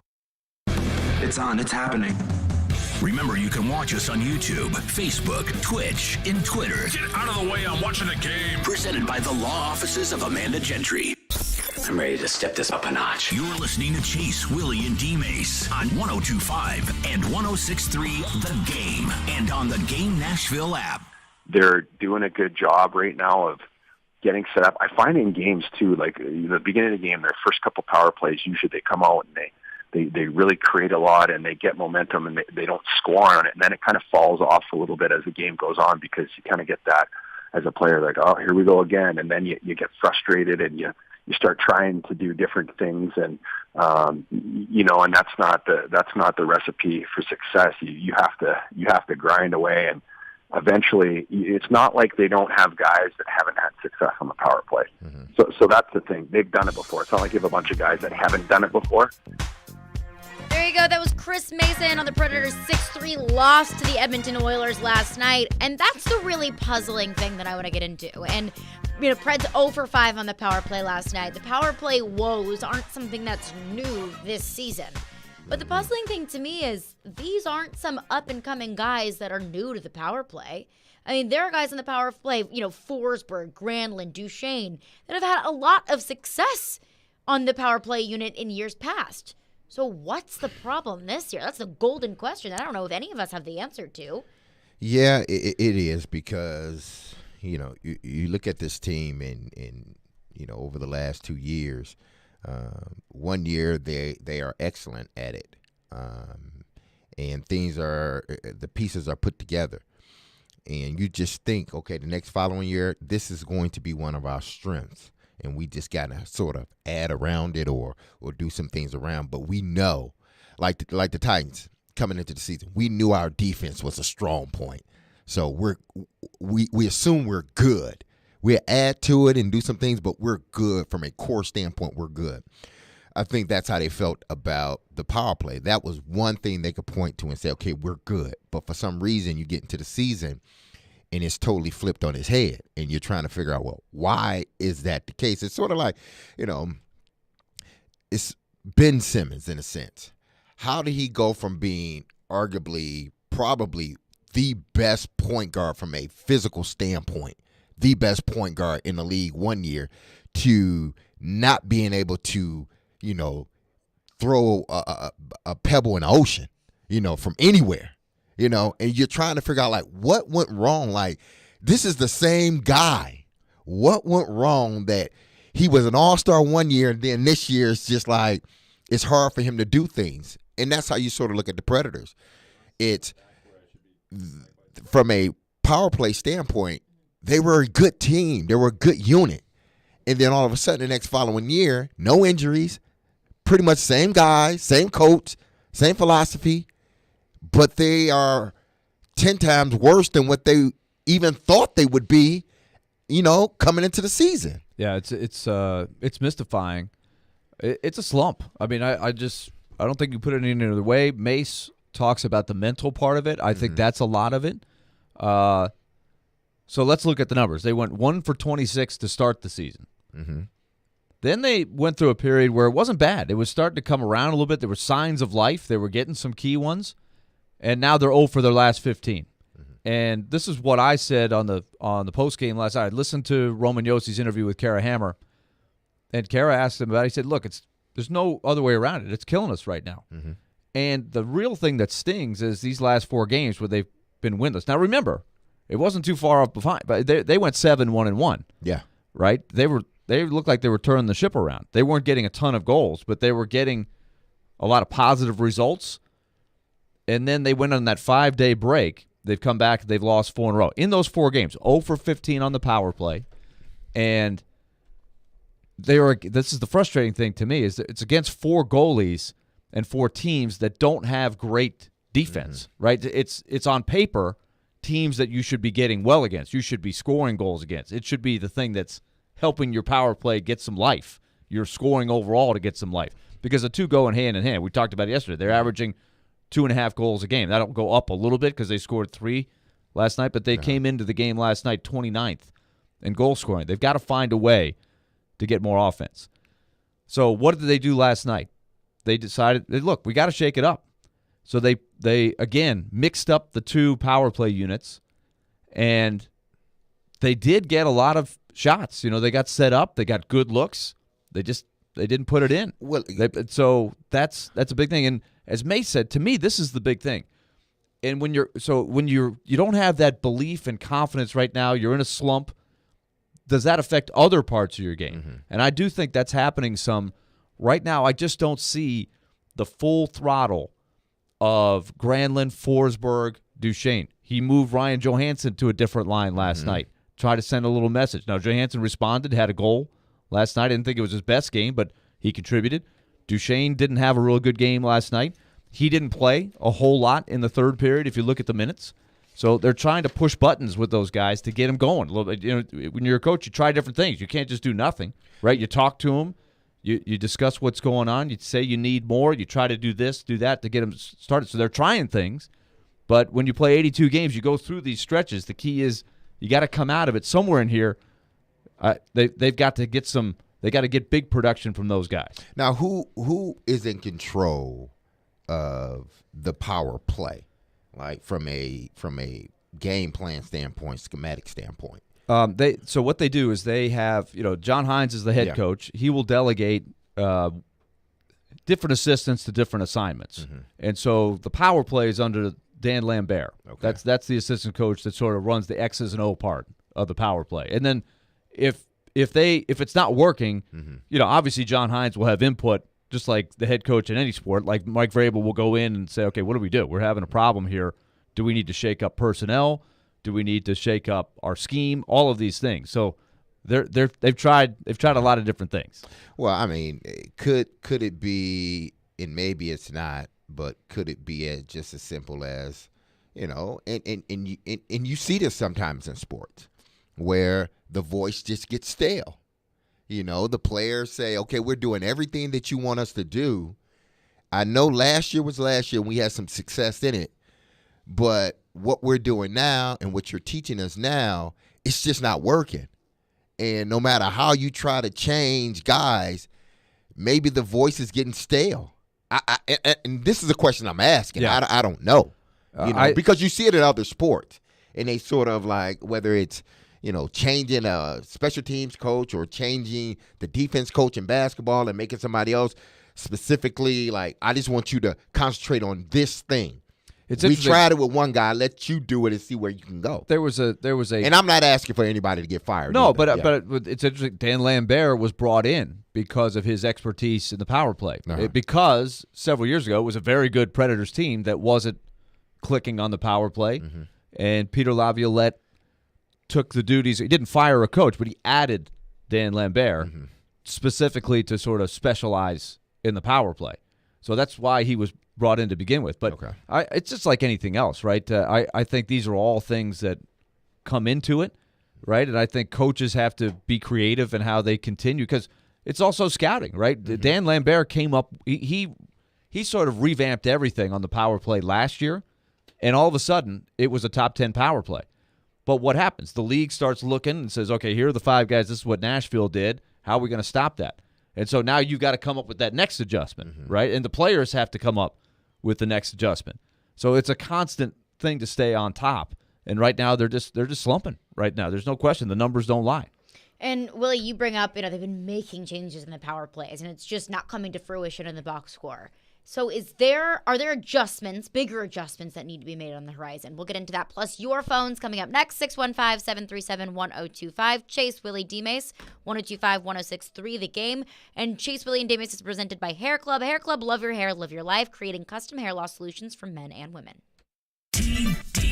ESPN Titans NFL Nation reporter Teron Davenport brings knowledge. 3 touchdowns. He was processing, getting rid of the ball quickly. Passion. Make no mistake about it. He absolutely has to hit the ground running. And expertise on the two-tone blue and the NFL. Join TD every Monday at 11, Thursdays at 3, and Friday morning at 8 for all the latest on your favorite team. Teron Davenport is presented by Craneworks on 102.5 and 106.3 The Game and the Game Nashville app.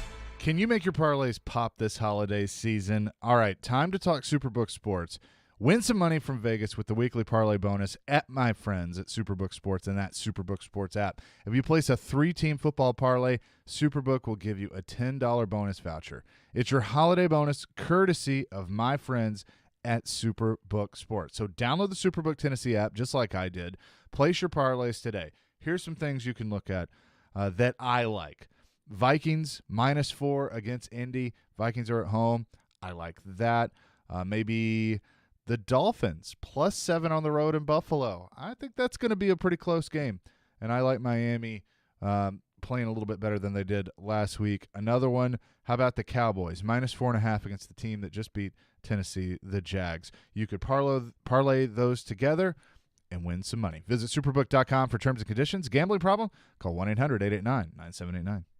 Hal Gill here for my friends at Dunkin'. Everyone celebrates the holidays in their own special way, but you go twice as hard as everyone else. So does Dunkin', which is why they've created 2 espresso-rich holiday signature lattes. The minty, cocoa-dusted peppermint mocha and creamy cinnamon sugary toasted white chocolate lattes are handcrafted with bold espresso and topped with whipped cream to help you do the most this year. So swing by the newly remodeled Dunkin' on Bradley Parkway in Nashville or the new Dunkin' in Mount Juliet and grab one today on the double.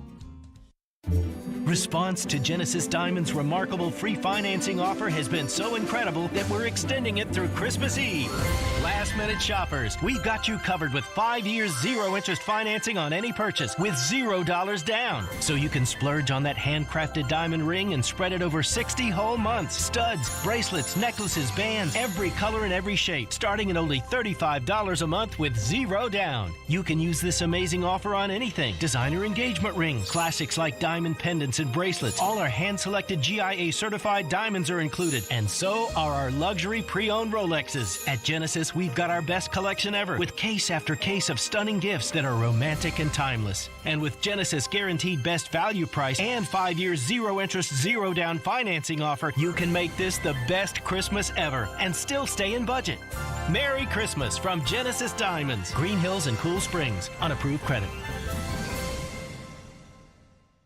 Hey, it's Jared. Are you looking to move? If so, do yourself a favor and reach out to my friends at TriStar Moving. You can be assured your move will be stress-free because they've got new utility vans to help with pack jobs to separate your high-value or fragile items from the bulk of your furniture, and their movers are carefully picked and highly trained. No one in the game is doing this. TriStar Moving is raising the standard in the moving industry. When you're ready to move, give them a call. TriStar Moving, 615-640-1219, or online at nationalmoving.org/radio, and tell them Jared Stillman referred you for 10% off. That's TriStar Moving. If you came across someone struggling with hunger, how would you recognize them? Would you notice a 16-year-old boy who got his first job, not for extra spending money, but to help feed his little sisters? Or a mother who's in between jobs and sometimes goes to bed hungry so her kids can have dinner? I am the 1 in 8 Americans who struggle with hunger. I am Hunger in America. Hunger can be hard to recognize. Learn why at IamHungerInAmerica.org. Brought to you by Feeding America and the Ad Council. Jonathan Hutton. You have to put the ball in his hands in that moment. And Chad Withrow. My kicker's making no decisions on a football team. Are in the game. Join them for NFL postgame after every Titans home game. Live from Landshark Bar and Grill in Margaritaville on Broadway. They'll break down that day's game and look ahead to the next one. NFL postgame is presented by Two Rivers Ford, Renter's Warehouse, and Superbook Sports on 102.5 and 106.3 The Game and the Game Nashville app. Hey, this is Philip Forsberg. You're listening to Nashville's best sports talk, ESPN 102.5 The Game. Chase, Willy, D-Mase, 102.5, 106.3 The Game. And hey, Preds fans, if you want to win tickets in our lower bowl section 102, just text the keyword Superbook, all one word, to the Game text line 615-737-1025, and you will be entered to win Superbook, one word. Win with 102.5, 106.3 The Game, and you can win with Superbook. Superbook Sports, voted #1 sportsbook in Vegas. Download their app today. So it's not a new thing that the Predators have been struggling on the power play. Willie, you pointed out 0 for 15 on the power play in the last few games. And the Predators have tried switching up the power play, switching up lines, trying to just ignite something offensively. But it just hasn't come to fruition. And I think last night on display, it showed to me, my biggest takeaway was the gap in talent. So I have to ask myself, at what point is it with the Predators that you just don't have a Connor McDavid or a Leon Draisaitl, that you just don't have those elite playmakers, and that's the difference. And I understand that the Predators want to make a run for the playoffs. I understand that David Poyle's message to the media, to the fans going into this season is we're going to do everything that we can to compete. We're going to do everything we can to get to a Stanley Cup final, to win a Stanley Cup sooner rather than later. But I'm looking at the talent deficiencies between the Edmontons of the world, the Colorados of the world versus the Nashville Predators, and I have to ask myself, when do you just have to throw your hands up and say, we don't have enough talent on this team, so we have to do what we can to draft at the top of the draft and get some of the top talent in this upcoming draft in the next few years. Yeah, I mean, they're about a third of the way through the season now. I do think that there's still hope that they'll get the most out of what they have. They do not have McDavid and Draisaitl. Nobody does. Now, the Oilers have their own problems, and they, for whatever reason, and the Oilers come back here again on next Monday, right? So they're going to get another crack at this thing. And for some reason, the Oilers have had the Predators' numbers. There's some teams the Predators match up with very well, and the other team comes at it, and Minnesota is one of them, right? Minnesota owns the Oilers. The Predators, knock on wood, have owned Minnesota the last couple of years.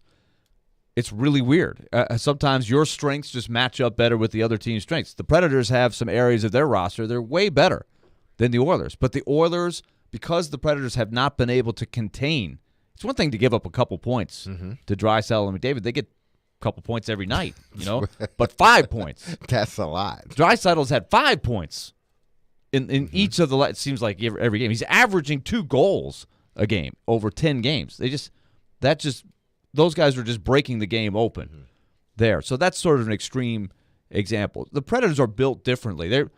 Who are their elite players? They got Roman Josi. They got UC Saros.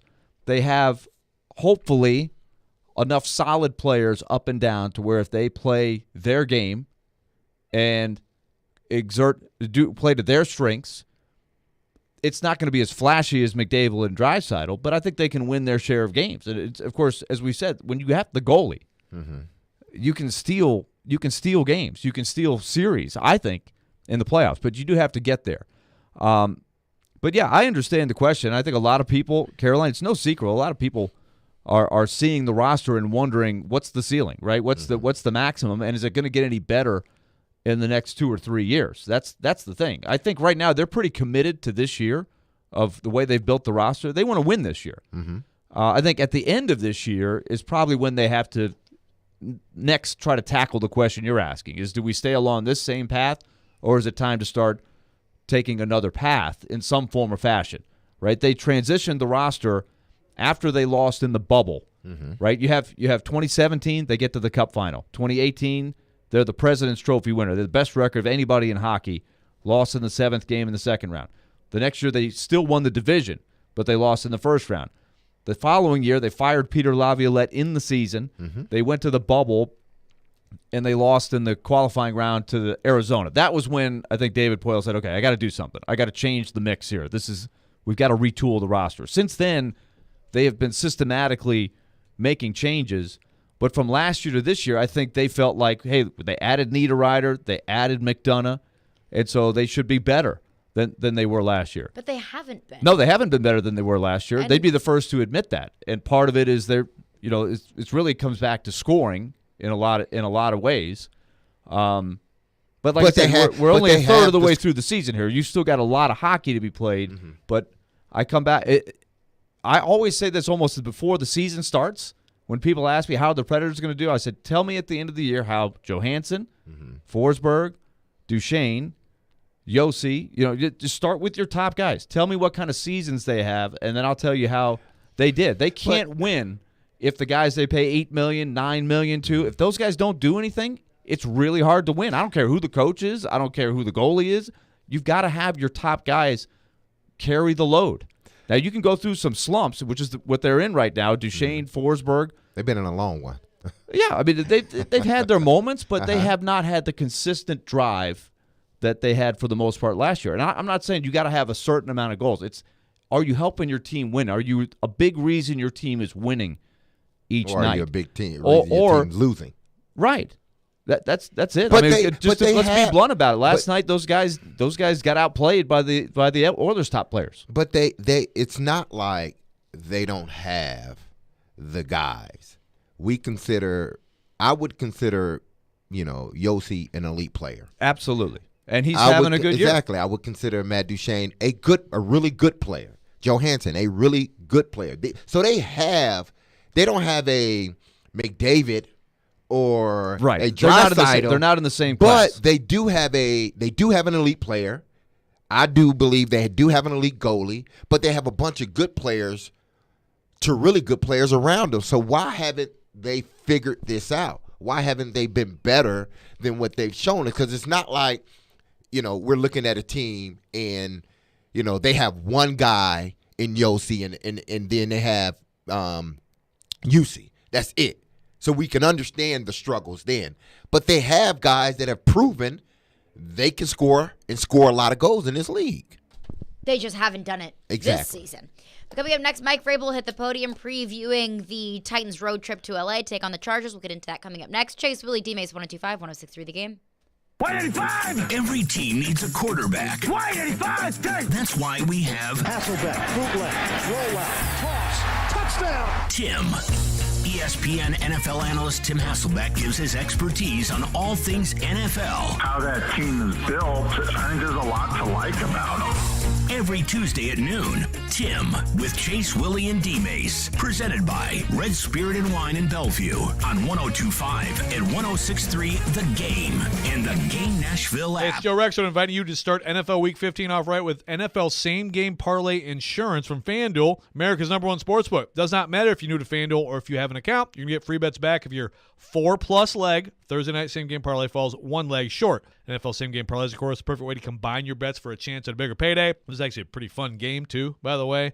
Little Niners, Seahawks. Seahawks trying to hang in there. Niners still look awfully good, even with Brock Purdy at quarterback. I would go Christian McCaffrey anytime touchdown. I think I would go under on this game overall, and I like the Niners. There'd be 3 of my 4 legs in a parlay from that game. Do whatever you want. Build your own, or you can also choose from one of the popular same-game parlays pre-built for you in FanDuel's top-rated sportsbook app.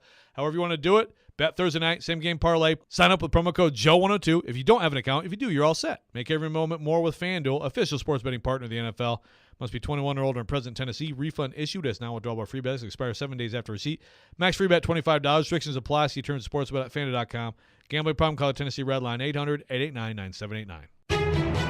From the Fox 17 News Code Red Weather Center. We'll see those off and on rain showers continue for us through the rest of the day with about 1.5 to 2 inches of rainfall possible for us by the time it's all said and done late tonight. High temperatures today should be near 60. Tonight, the rain should wrap up by about midnight. Fox 17, I'm meteorologist Brett Luna. Brought to you by Hiller Plumbing, Heating, Cooling, and Electrical. Call the Happy Face Truck today. This holiday season, tee it up at Edwin Watts Golf Shops for the hottest gifts from TaylorMade and Bushnell. Featuring the TaylorMade Stealth Carbon Woods with 60 layers of carbon for faster ball speeds. And while you're there, grab a dozen TP5 golf balls. And from Bushnell, save up to $75 on the Tour V5 and Tour V5 Shift rangefinders. There's also gift cards for those favorite golfers on your list. Don't miss these holiday gifts and more happening now at Edwin Watts Golf Shops, home of the 90-day satisfaction guarantee. This is Chase, Willy, and D-Mase on 102.5 and 106.3 The Game and on the Game Nashville app. Chase, Willy, D-Mase, 102.5, 106.3 The Game. Will head to St. Thomas Sports Park, where Mike Vrabel is at the podium. After you come out of the locker room. Well, all the fundamentals that we talk about, I think that, understanding that we're just going to have to make sure that we get into drives. Just unfortunately, recently, the case has been just some self-inflicted wounds. And, I thought we answered, again, we've been through this. I thought we answered well last week. Unfortunate, that we weren't able to answer when our defense needed us. Going back to the fundamentals, taking care of the football. Really just striving to keep this rhythm and the flow that's been there, at times. And again, not having this roller coaster of having a good drive or then doing something, that affects that, and then really letting it affect the rest of the game. They're going to make some plays. They're going to get some stops. We have to go right back out whenever we get the ball and get back and find that rhythm. How does Eckler's ability to catch passes sideline to sideline stress your defense? It's just, they do a lot with him, and he's just an ultimate outlet. It seems like when he needs to sit down in the zone, he's sitting down. When he needs to continue to run, he continues to stay on the move. The quarterback knows where he is. They have a lot that's designed for him, but they're also a lot that is just, the relief and the outlet and the check down. And, he does a fantastic job with the plays that are designed for him, as well as the ones that, get to him after the quarterback's progressed. Their size and strength at the receiver position, even tight end, challenge guys in the secondary? Well, I think they have some guys with different skill sets, and certainly they do have a stature. I think obviously with Williams, Keenan Allen, Palmer, Carter's, a guy that can kind of, play a lot of different roles. He's not just a gadget guy, a guy that runs, multitude of routes. It seems like, Everett's been factoring and really gaining a lot of confidence. Getting back to some of those self-inflicted wounds, false starts. Obviously, there's different ones, but false starts with the offensive line. Like, what are you guys doing to get better in that department and just get that trying offensive to line? Tell Nick to wait for the ball to snap. I think Nick's leading the league, so focusing. Again, it's not always, and it's not just Nick. I just know that he's got the majority of them, I think. Sometimes in our zest to get them, we get ourselves. We've been okay, I would say, trying to handle the road environment, which is crazy. When we're on a silent, I think we're locked in, and so sometimes when Ryan, has a voice inflection or things happen, just have to make sure that we're focused in, and we continue to practice those things. We work on a cadence when we condition, when we run. You'll see us do that again today. We echo the call, ask them to do all that, reminders. If sometimes the cadence changes at the line of scrimmage, we ask those guys from inside out to echo that. Just a lot of different things. You've been a big proponent of attention to detail in terms of making sure that guys know exactly what to do. Has there been any drop-off in that in recent weeks as you've gone through this little rough patch? Well, I think you look at all those things, and whether that's tied into performance, different parts. I don't think we've had busts. I don't think there have been a lot of egregious busts, but I do think that the details can always improve. We try to ask them to work through those things at each and every position, what they may be. I think they can always be better. I think understanding what they're in, what we're in, and trying to improve that way, and how your job may change based on the look that they give us, or the coverage that they're in, or the formation that they're in offensively. Had some pretty good success going out west since you've been here. Did you change anything during the week as far as schedules or travel or anything like that, or do you just kind of do your best to ignore it? Try to just show up and play well, coach well. We went out early, I think, in Seattle. I don't think we'll do that now. It's a little longer flight to Seattle. We'll try to leave normal time, try to get in, what would be 4:30 or 5. I think try to stay consistent to whatever time zone that we're on, get some rest, and get up and, treat it like a 3:25 game. Did that bother you as a player at all, or did you find you had to adjust as a player when you went out? We had the double week one time where we stayed out there because we had 2 games out there back to back. But other than that, I don't really recall having it be too much of an issue. Watching Staley's teams this year, he's shown propensity to be kind of a go-for-it guy. I think in some fourth down situations, does that change how you prepare? Well, I think we always have to be kind of aware, especially, you get around the 50-yard line, or, you're inside the 5. They had Miami 3rd and 21, whatever it was, 3rd and goal from the 21, and they got it down to the 1-yard line on a screen. They went for it. A very similar situation to us. They scored right before half, and give them a lot of credit for executing that situation and getting down there and going forward and scoring. So, when you get past the 50 and you're in that fringe field goal range, there's a propensity that we have to be ready to defend, 2 downs, and we've had other teams with that philosophy as well. That seems to be the kind of the trend. What's Traylon's status in the protocol? Still in protocol. What's the key for? There's only 2 yeah, it's either in or you're out. You know what I mean? And I can't really comment on, where he's at other than still in. Is he in the light practice? No, there's just still the in the protocol or out of protocol.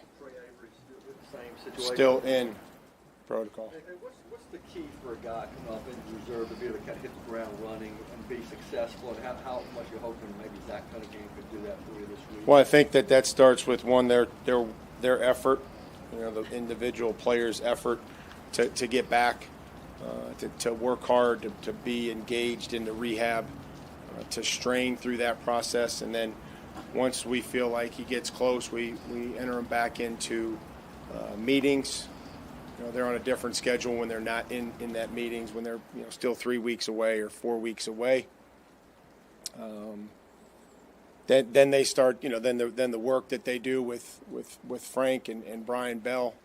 I think B. Bell does a fantastic job with that return to play before they get onto the practice field. He tries to meet and understand what he's going to have to do, what that player's going to have to do. He meets with our coaches about drills that they may have to do once they're back and movements.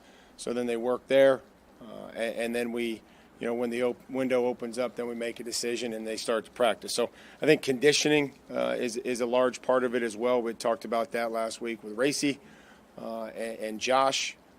Both those players did really well on their return. So we'll see where Zach is. With a limit on IR recalls and Ola's ultimate fate, is that one that maybe you'd like to have back? No.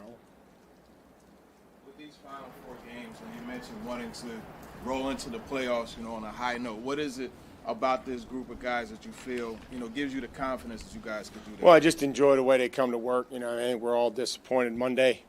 The volume, again, around the building on Tuesday of guys came in to work and, lift or get treatment, check in with their coaches, whatever they had to do or wanted to do. And then I think the way that we started Wednesday and started today, start the process over. And, that's twofold. That goes for me, the coaches, the players. There's long days after you lose, and you got to try to get back going. And I think the biggest thing for me is when the players are here. With Herbert's his arm strength, is he a guy that when he extends the plays too, that he'll put a ball in places maybe that a lot of other guys wouldn't try? And how much do you have to guard against that? I mean, I don't really, I think the arm talent is fantastic. I think the ability to move and extend plays. I saw a stat where he, I think had the most yardage outside the pocket the other night than any quarterback in the league. I think he had 150 yards outside the pocket, whether that's design plays for him to get out there or he's getting out there himself on third down, looking to throw but can run, can put it anywhere. So puts a lot of stress on you as guys start to uncover, whether that's out in the field or in the red zone. Like you hear coaches say that it's easier to teach lessons when you're winning. When you're losing, do you find yourself being more positive, I guess, to try to get it turned around? Well, I think that we all understand. This is professional football, and I think you have to be consistent. I try to coach the action and not the result. I really do. Whether we win or we lose, I try to coach things that come up in the game that have to be improved. Things that I recognize that we did well, and I think by what I mean is, if you give up contain or something and you make a play, you still have to recognize, say, hey, the next time that's going to be a huge gain. That quarterback that can scramble is going to be out of there. There's an element to making a play, but sometimes just because the play was favorable, you may have not necessarily done your job. And so I try to use those examples to them and saying, whether we win or lose, there's going to be things that we're going to have to improve, and then the things that we have to eliminate, such as the turnovers or the poor situational football at the end of the half, not affecting the quarterback, things that we know will get us beat. Zach's, potential return mean to you guys, especially given the experience at that position there? Zach's played a lot of football, and he's done some good things for us, and we'll just try to get him back and see how he does and progresses through the week at practice. All right, coming up next, Jonathan Hutton, Outkick 360, will join us breaking down what Mike Vrabel had to say at the podium. Plus, Titans on a 3-game losing streak. What's the outlook at this point? We'll get into that coming up next. Chase, Willy, D-Mase, 102.5, 106.3 The Game. And hey, tune into this Sunday's NFL Game of the Week on 94.9 The Fan. This week's game will feature the Dallas Cowboys against the Jacksonville Jaguars at noon. NFL Game of the Week brought to you by Red Spirits and Wine in Bellevue and Superbook Sports, voted #1 sportsbook in Vegas. Download their app today. You watch the game. Sliding across, making the stop, UC Sarah. We talked the game. That wraparound goal by Sanford was a beaut. Tanner Janot, Ryan Johansson gets on the board. We are the game. Nashville's best sports talk. 102.5 and 106.3 The Game and the Game Nashville app. Men, are you asking yourself questions like, why am I gaining fat? Why is my energy or sex drive down and maybe haven't been getting the exercise you need? If you want to get back to the man you used to be, but just don't have that youthful energy, that edge you once had, you very well might have low testosterone. Low T causes all kinds of issues, from a reduced libido, lower drive, and bad sleep patterns to problems with muscle gain, bone density, and more. It may even contribute to erectile dysfunction, and if this sounds like you, it's probably time to get treated for your low T. At the Tennessee Men's Clinic, we've treated thousands of men for low T. We've seen them put on muscle, add to their energy, improve their sex lives, get better sleep, and just feel better. Plus, if you're like most men, you'll see results in only a few weeks. So make an appointment today and experience how testosterone therapy can truly change your life. Your initial appointment is only $99 with results in minutes. Call today, 615-208-9090, or go to TennesseeMen'sClinic.com. Visit our website to learn more, including side effects, treatments, extra, results vary. ElectronicExpress.com. We make it happen. This is for the men who never settle, the ones who believe only quitters end a game in a tie, the type of guys who choose the bar with the biggest TVs to overcompensate for theirs at home. This is the Lodge mentality. This is Twin Peaks. The countdown to Christmas is on. Take a break at Twin Peaks and bring the crew for a holiday celebration. Need some last-minute gifts? Grab a Twin Peaks gift card in store through December 24th and score a bonus card for yourself, valid in January. When joint pains cause you to sit out on everyday activities, it's time to make an appointment with Dr. Matthew Beal at Houston Clinic Orthopedics. Dr. Beal can diagnose your problem and treat the joint pain for both surgical and non-surgical matters. Board certified and fellowship trained, Dr. Beal specializes in hip, knee, joint replacement, and adult joint reconstruction. Visit tn.houston.com to learn more about Dr. Beal and to book an appointment online. Houston Clinic Orthopedics, when experience matters. With PatriotSoftware.com, accounting and payroll, keep your time and money. Mike Capel here, serial entrepreneur. I began paying employees in 1988. I would handwrite checks and say, here you go, don't cash it until Tuesday. But a teenage employee said his dad wanted to see his pay stub. Pay stub? We don't have pay stubs, get back to work. He said, Dad works for the government, and state law requires that I receive a pay stub. Crud! Now I'm supposed to be an expert on withholding payroll taxes and create pay stubs? That's why I created Patriot Software, to help employers with 1 to 100 employees do their payroll correctly with pay stubs. Go to PatriotSoftware.com. Use promo code RADIO and get 2 months of payroll free. That's PatriotSoftware.com. PatriotSoftware.com, accounting and payroll, keep your time and money. Live from the Game Nashville studios. WPRT-FM Pegram, WPUC HD2 Laverne. Broadcasting on Alexa. I appreciate that. And other smart speakers. 102.5 and 106.3. 1, 2, 3. I think it was a good game. Had a couple of big plays. The Game. A Cromwell media station. Now let's see if we can bring them to life, all right? Bringing you entertainment and informative sports talk during your workday. Smart, funny, classy, and I like him a lot. This is Chase, Willy, and D-Mase with Chase McCabe, Willy Donick, Mason, touchdown, Tennessee. and former NFL wide receiver Derek Mason. Presented by Hair Club. Hair Club. Love your hair. Live your life. On Nashville's best sports talk, 102.5 and 106.3 The Game. And on the Game Nashville app.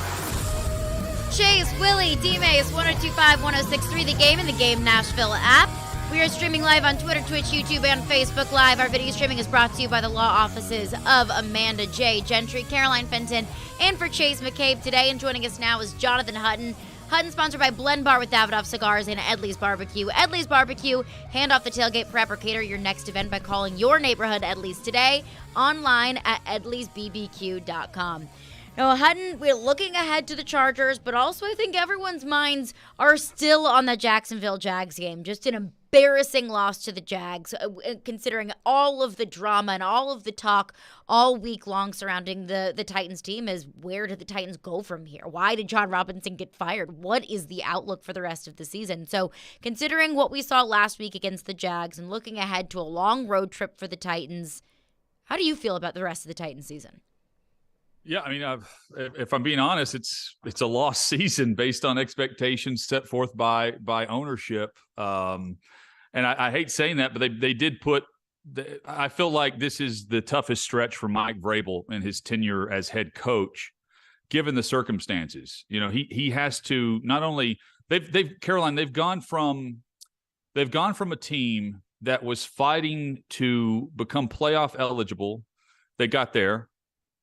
Fighting to win the division. They're right on the cusp of doing that and fighting to get back to where they were last year, which was going into the postseason as healthy as possible and feeling like you had a chance if you had all of your thoroughbreds at the starting gate as the playoffs started, hosting a playoff game as the winner of the AFC South. So the goal and mission of the weekly take it one game at a time mantra was going into the postseason. And now they've added last week distraction and speculation. The Titans ownership allowed that by not speaking for 3 days. And we still have tons of questions. But point being, it's gone from that to, I guess the reality check is they view this, they being Amy Adams Strunk and the front office, they view this as more closer to a 5-win team if Washington scores at the end and doesn't throw a pick. If Indianapolis scores at the end of the game, then they do a 7-win team that's on the cusp of hosting a playoff game and potentially winning a playoff game. Again, you can't. There's no revisionist history there, but I mean, this roster currently and the way they're playing, they're closer to a team with the top 10 pick than they are actually winning a playoff game. That's the reality. And I hate saying it's a lost season, but that's the vibe. Given the circumstances of where they are, the injuries, and now the situation where they don't have a true identity in any area, any phase of the game. And normally they could lean on defense, special teams, not making stupid mistakes and grinding things out in the trenches and winning in a fist fight.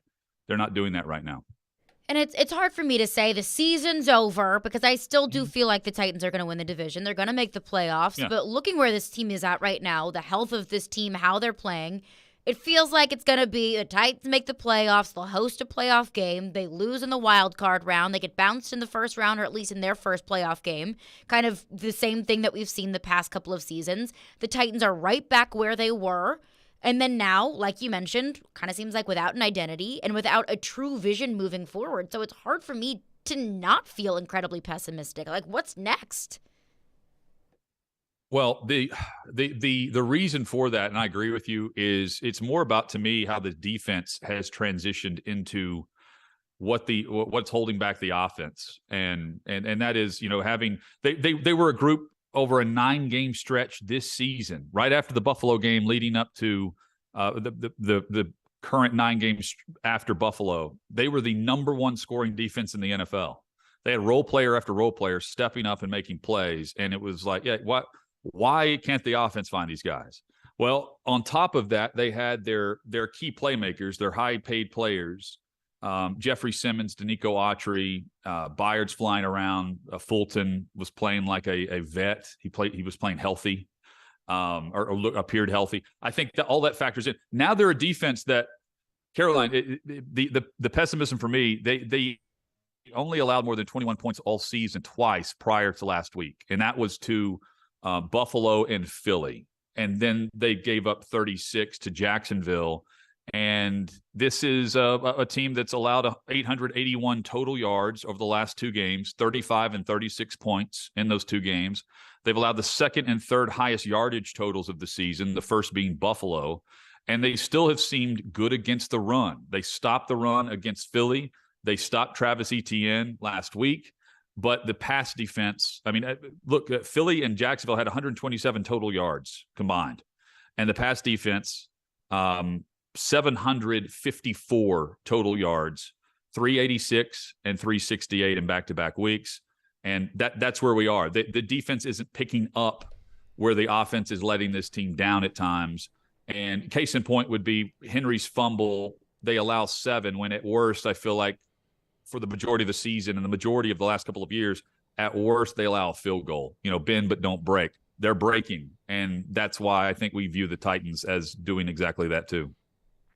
Now, Jonathan, let's stay on the defense for a minute. I was listening to Jared and Carolyn yesterday, and they were talking to Shoops.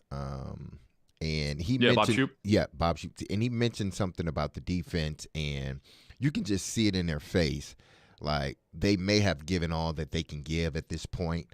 And that made me think, has the coaching staff, the offensive coaching staff, along with Mike Vrabel, have they done the defense a disservice by not adding on to an offense or keeping guys to an offense and trying to get this offense to transition from a run team to more of what the NFL is now, more of a passing team and scoring points? Because we talked about how good this defense was last year, and we talk about how good this defense has been at the beginning of the season. But now, because the NFL is basically a war of attrition, this defense is hurt. They've been on the field too many times, and now they're looking at the offense like, damn, can y'all at least score, 21 points? We can hold a team to 18, 14, but can y'all at least score 21 points? And I think all of that falls on the coaching staff. Well, I think Amy is pointing to personnel more than the coaching staff for the time being. Mace, look, if we didn't know the expectations for the coaching staff moving forward, we do now, based on the fact they're firing their general manager who has never had a losing season. Let's start there. I do think injuries have played a massive factor defensively. They can overcome one or two of these guys. They were still getting pressure with Landry out to begin the season and with Dupree having the issues with the hip to begin the season, because they still had their main corner in Fulton who came back. They had Simmons and Autry Autry paired with a healthy Simmons. That to me is the biggest issue with what they're missing currently. David Long Jr. is also a massive loss at linebacker. I think that's more of the issue than the offense, because if you look at the scores, the offense is not doing well at all. The difference would be the defense is getting more stops than not. They're finding the way. They're finding the finish. And I mean, even Simmons is at the post game on Sunday, and look, he's the top player on the roster. He's saying that he's still getting the same type of production, that it hasn't slipped, that the ankle isn't an issue, and that's all well and good, but that's just not true. I mean, he is not an impact player right now, and when he's not an impact player, you absolutely know the other role players are not going to be that, and they're still stopping the run, but they're not affecting the passer. Lawrence was under no pressure, and that's how they built this defense. Pressure up front. The strength going into the year, Mace, was their defensive line. In fact, that was really how you would define this team. That was the backbone of the entire team. And the front right now on defense is really banged up, and in some cases not producing Bud Dupree. And on the flip side, I think John Robinson was fired because of the way the offensive line is currently looking and became. That's the biggest swing and miss. I don't think it's about the offense scoring points. It is. But I think it's about the offensive line losing the identity of the offense and of the team. They're built through the line and out. And I think it's more about the O-line in the trenches getting pushed around, and the fact right now that the defensive line can't push the opposing offensive line around like they have been in the passing game. It's so interesting to hear you talk about. I was just looking while you were discussing, Jonathan, what the Titans would like to be at the end of the season. They may have to win another game or two. I don't know if they have to win more than maybe one. I mean, we'll see what happens this weekend. The Jaguars play the Cowboys. That's no picnic. We know that. And the Colts play the Vikings in Minnesota. That's not. And if they both lose, even if the Titans lose, they're still in great shape to win the division. So I wonder how that is playing into some of the decisions they're making about trying to get healthy, because I think we all agree they have to get healthy to have any chance. It's going to be tough enough even if they are healthy, but if they can get guys back, especially on defense, then I think you go into a playoff game at home feeling like your defense could give you a chance to win, but not as it's constructed right now. And I think the key here is the sooner the better. That's the issue. And that's why I look, they started great. It was a great plan. 96 rushing yards in the first quarter for Henry. They're leading 14-10. And then we saw the dam break with a minute left in the third quarter.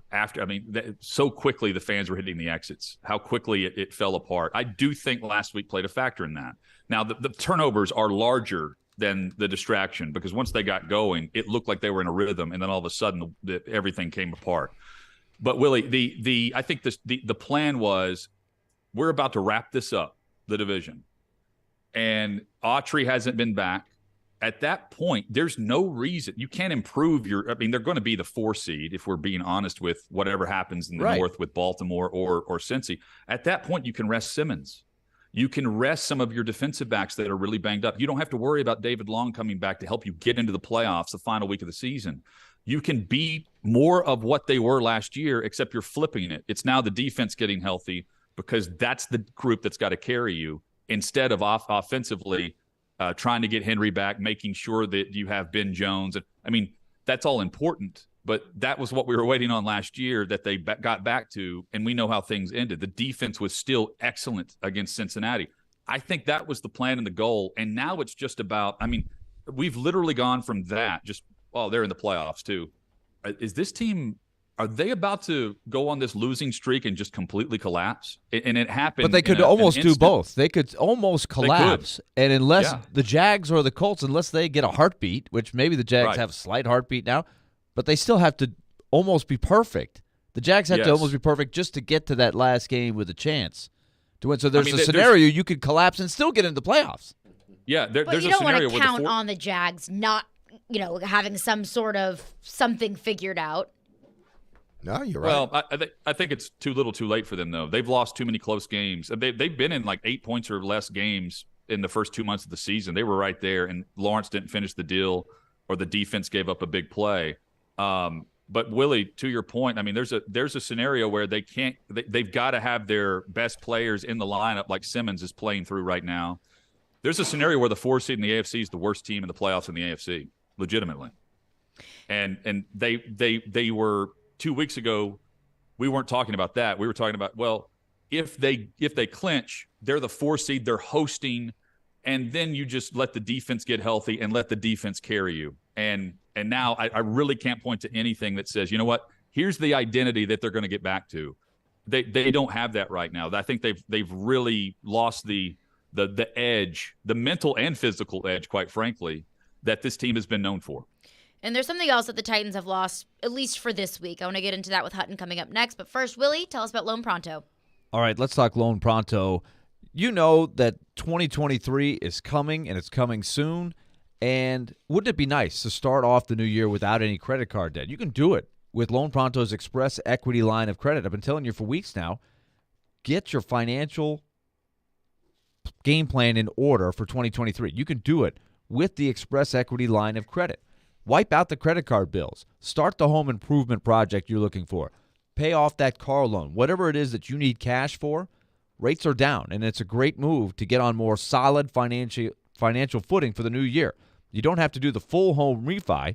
You can tap a portion of the equity you have and enjoy a rate that's a whole lot less than what the banks charge on credit cards. With Loan Pronto's Express Equity credit line, you can close into 7 to 10 days, and you can access up to 95% of your home's equity. So take that money and then address the financial needs you're looking for. Consolidate everything into one easy payment if you like.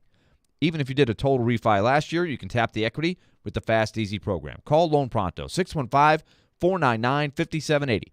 That's 615-499-5780 or go to loanpronto.com. Equal housing lender, NMLS 166-1781, subject to lender approval. Every Wednesday at 2:45. Sanders for the touchdown, 48 yards. Former NFL wide receiver Chris Sanders joins Stillman and Company to give his thoughts on all things Titans and NFL. Fueled by Parman Energy, now hiring fuel drivers. Apply now at ParmanEnergy.com on 102.5 and 106.3 The Game and the Game Nashville app. Finding great candidates to hire can be like, well, trying to find a needle in a haystack. Sure, you can post your job to some job board, but then all you can do is hope the right person comes along, which is why you should try ZipRecruiter for free at ZipRecruiter.com/radio. ZipRecruiter doesn't depend on candidates finding you. It finds them for you. Its powerful technology identifies people with the right experience and actively invites them to apply to your job. You get qualified candidates fast. So while other companies might deliver a lot of hay, ZipRecruiter finds you what you're looking for. The needle in the haystack. See why 4 out of 5 employers who post a job on ZipRecruiter get a quality candidate within the first day. ZipRecruiter, the smartest way to hire. And right now, you can try ZipRecruiter for free. That's right, free at ZipRecruiter.com/radio. That's ZipRecruiter.com/radio. ZipRecruiter.com/radio. Give the gift of luxury this holiday season. Nothing is more elegant than a trip to the Omni Nashville Hotel. Gift cards from Bob's Steakhouse or Mocara Day Spa make wonderful gifts for any occasion, especially during the holidays. The foodie in your life will enjoy an evening of fine dining from the award-winning Bob's Steakhouse. Bob's Steakhouse specializes in serving big, flavorful steaks next to Texas-sized portions of delicious sides. The special person in your life will be comforted with the gift of relaxation and rejuvenation when they receive a gift card to Mocara Day Spa. Let the spoiling begin with a soothing facial, hot stone massage, body treatment, salon service, or mani-pedi. Bob's Steakhouse and Mocara Day Spa in the luxurious Omni Nashville Hotel. Purchase your gift cards today. Jamie's log. Progressive. The Harrington's backyard. Day 4, 2:18 a.m. I've been camping outside the Harrington house for 4 days now, proving that Progressive has 24/7 protection. Mr. Harrington says I don't need to do this since Progressive protects 24/7 is a pretty easy concept to grasp, but I'm going to stay and prove my point. Besides, there's a big tree branch over the roof, and I think it's planning something. Progressive doesn't just offer a great price when you bundle home and auto. We offer round-the-clock protection, just not literally from Jamie. Coverage from Progressive Casualty Insurance Company, affiliates, and third-party insurers, and subject to policy terms. Bundle discount not available in all states or situations. Prescription products require an online consultation with a healthcare provider who will determine if a prescription is appropriate. Restrictions apply. See website for full details and important safety information. Subscription required. Hey guys, did you know there's a generic form of Viagra that works just the same but is 90% cheaper? And you can get it online? Just go to 4hims.com/joy. At Hims, you'll get a free medical consultation, discreet shipping if prescribed, a 100% online process, and trusted generic alternatives to the biggest brands at 90% off. That's right, get generic for Viagra, the same active ingredient as brand name Viagra, but 90% cheaper. It's the same medication you get from your doctor, but with zero copay, no expensive appointments, and no awkward face-to-face conversations. To start your free online visit, you need to go to this exclusive address, 4hims.com/joy. That's 4hims.com/joy for your free online visit. FORHIMS.com/JOY. We want to hear from you. Thanks for taking the call. Join the conversation. Call or text at 615-737-1025. Driven by WilsonCountyHyundai.com. I'm ready to step this up a notch. You're listening to Chase, Willy, and D-Mase on 102.5 and 106.3 The Game and on the Game Nashville app. Chase, Willy, D-Mase, 102.5, 106.3 The Game. Jonathan Hutton joins us now, sponsored by Blend Bar with Davidoff Cigars and Edley's Barbecue. Blend Bar with Davidoff Cigars is the go-to spot in Nashville for the best old-fashioned and nice relaxing cigar and lots of high-end spirits and wine. Jonathan Hutton, brought to you by Blend Bar with Davidoff Cigars. Visit Blend Bar in the heart of downtown Nashville today. Blend Bar with Davidoff Cigars, luxury redefined. And there are a lot of concerns surrounding this football team, but I think one of them is the threat of the offense, or rather the lack of threat offensively for the Titans. And I'm looking at Derrick Henry. There's a 4-game stretch here. Against Denver, 53 yards. Green Bay, 87. Cincinnati, 38. Philadelphia, 30. Had 121 against Jacksonville, 93 of which came in the first quarter. Derrick Henry's been shut down for the most part over the last 4 games and 3 quarters. What's the most alarming or concerning part of Derrick Henry's play over the last few weeks? And 2 yards in the second half last week. And Yep. that plays into, I think, the most concerning issue for me. Derrick Henry throughout his career has been known as a volume back. The mentality of this team is offensively, okay, if you want to get into a fist fight, if you want to get into a grapple, okay, they'll go toe to toe, whatever. Like we'll see who can get the submission or the finish and a decision, possible knockout, whatever. And if you're a finesse team that just wants to throw the football, great, because they defensively they're going to line up and try to stack the box, and the Titans want to run it right down your throat. They want to play time of possession. They want to say, okay, throw it all over the field if you want to, but the quarterback's going to be on the opposite sideline on the bench because we're going to make you tap out in the third and fourth quarter.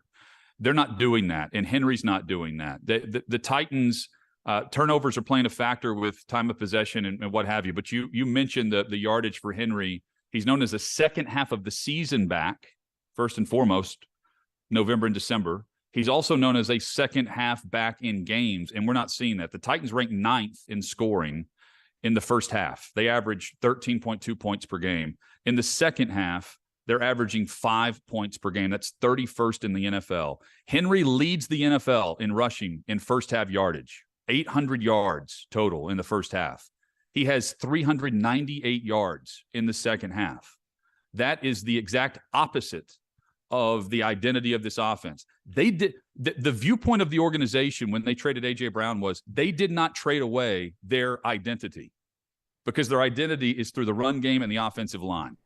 And that's why they are where they are, because they can't run the football. The offensive line is, it's really bad. They're getting pushed around, but also Henry's not – we saw great yardage in the first half, especially the first quarter.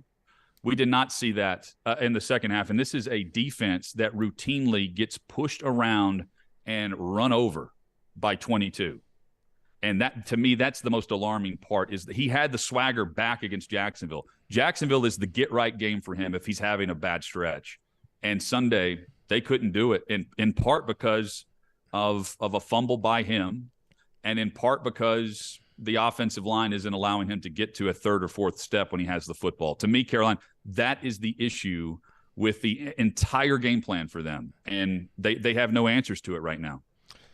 Now, Hut, 3 weeks or 4 weeks ago, I would have looked at this Charger game and said, well, listen, the way that the Chargers are going, with their injuries piling up, to key players, and the way the Titans are playing, this should be a cakewalk in a sense. It's going to be a physical game and whatnot, but this is a game that the Titans should win, considering where the Chargers were at that particular time. Now the Chargers' fortunes have changed in a good way. They're getting their guys back. Keenan Allen and Mike Williams is back. Herbert looks like the quarterback he did at the end of last season. Now going into this game, it doesn't look as if this will even be a win for the Titans. And I was listening to Willy talk in regards to, the Titans can lose every game and still win this division. I don't think it's that way. I think if they lose this week, when you talked about a crossroads, I think they blew past that crossroads. They're somewhere else now, because if you drop 4 in a row in this AFC, yes, you may win your division, but it's not a lock that you're going to win it. Yeah, they went from the crossroads to the crosshairs. Yeah, it's really interesting how quickly that happened. And you're right about the Chargers. The Chargers, they're healthier. Eckler is outstanding, but they had Keenan Allen back. He's been back for several weeks now, I believe, and they've got Mike Williams back as well for the first time. Second game, I think he's coming back. So, but look, the Chargers offense is on Herbert's shoulders, and he routinely makes some really great plays. He was fantastic. He's been fantastic the last couple of weeks. But he attempted 51 passes against Miami, 367 yards. He had that 10-yard second quarter touchdown to Mike Williams, and that gave them a 10-0 lead. I know it was a tight game for a big portion of it.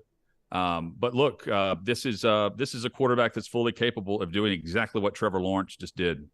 And I was listening to you guys driving, and I know Stillman's mentioned the last 2 weeks and the AFC Offensive Player of the Week, or the NFL Offensive Player of the Week has gone against the Titans defense. Herbert, he can sling it around the yard, and they are a desperate team at 7-6. The Titans are going the opposite direction.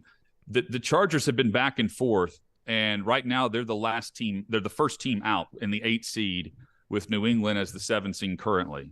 But at 7-6, they had an opportunity with Miami, and a big game for them, hosting back-to-back AFC matchups to get right back into the postseason. And that's what they can do on Sunday. Meanwhile, the Titans are just trying to find a way to win a low-scoring, tight game and get back to who they are. The problem is, I feel like they're outmatched a bit, even against the Chargers defense that will give up plenty of yards against the run. Because I don't think the Titans offensive line can run it on practically anyone right now for 4 quarters. Mm-hmm. Defenses are finding a way to take it away. And the Titans offense is not adjusting for second half football. And that's another thing that concerns me is the Titans offensive line. I mean, it's concerned me all season long, but especially looking at the Chargers getting healthier.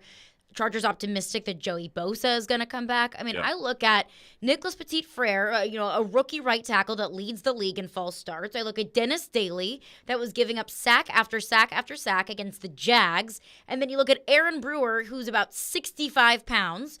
And I just look at this Chargers pass rush, especially with Joey Bosa coming back, looking to feast against this offensive line.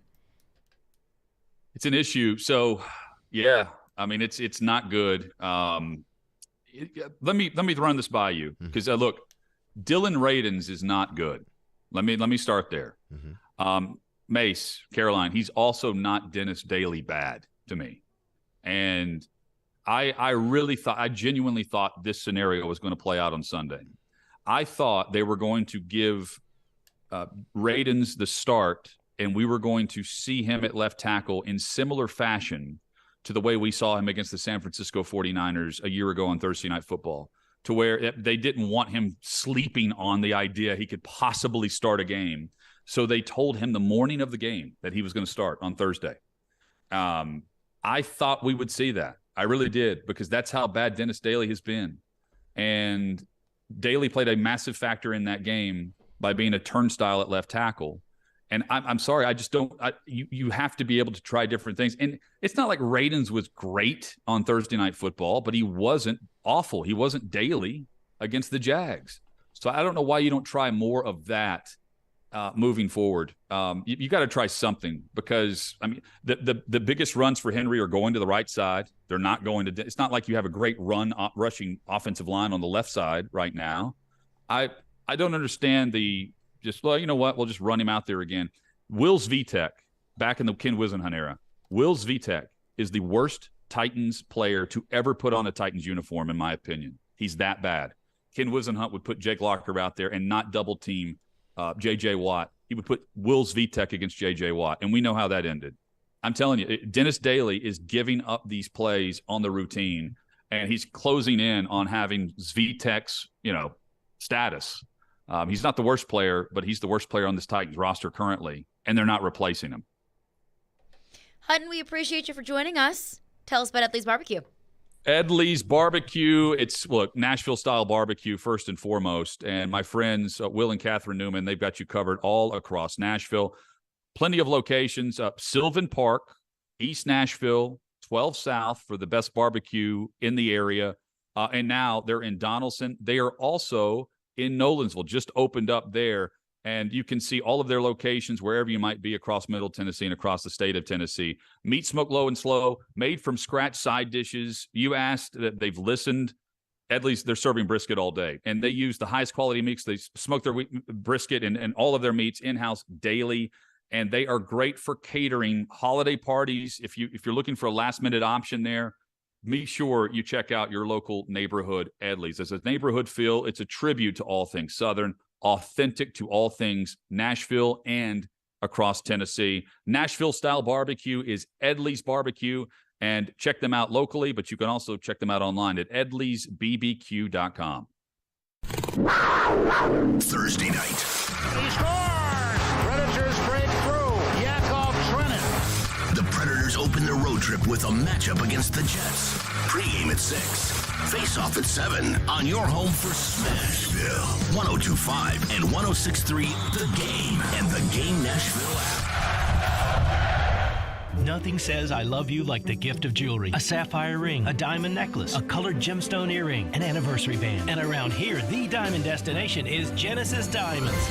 With decades of experience, our legendary value combined with worldwide connection, Genesis is here to help make this Christmas the most unforgettable ever. And to make it easy to splurge, our special 0% finance offer has been extended through Christmas Eve. So you can make any holiday purchase and spread your payments over 5 years and enjoy an interest rate of 0% with absolutely nothing down. Our showcases are filled with exquisite diamond rings, earrings, pendants, bracelets, bands, as well as a fabulous selection of luxury pre-owned Rolexes, starting as low as $35 a month with nothing down. And if you're planning an engagement this holiday season, this special finance offer includes all of our designer engagement rings and all GIA certified diamonds. Buy now, spread your payments over 5 years with 0 interest and nothing down. Say I love you louder than ever this holiday with the gift of diamonds from Genesis Diamonds. Green Hills in Cool Springs. Approved credit. Patriot Software provides American businesses with easy, cloud-based, premium accounting software and full-service payroll for up to 100 employees. Business owners love the simplicity, the price, and our U.S.-based support. And accountants love the powerful capabilities. Go to patriotsoftware.com. That's patriotsoftware.com. With patriotsoftware.com, accounting and payroll, keep your time and money.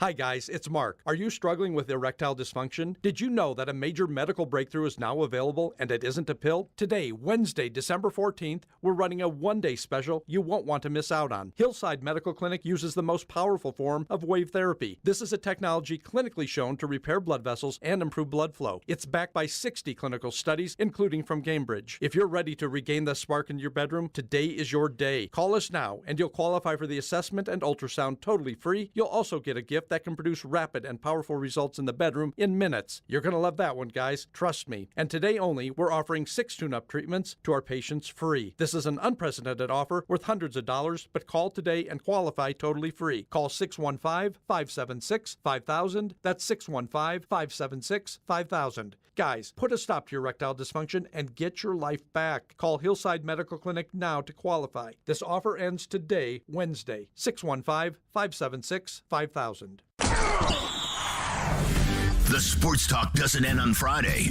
Join Michelle Knezovic and Junie Riddle for Michelle and Junie. Have they truly been tested yet? I really want this to be a good game. Michelle and Junie, every Saturday morning at 9. Presented by Superbook Sports and the Nashville Jam Company. I think Junie and I are going to go hit breakfast/brunch there after the show. On 102.5 and 106.3 The Game and the Game Nashville app. Hey Nashville, this is Laura Rutledge from the SEC Network, and you're listening to Nashville's best sports talk, ESPN 102.5 The Game. And 2 yards in the second half last week. And that plays into, I think, the most concerning issue for me. Derrick Henry, throughout his career, has been known as a volume back.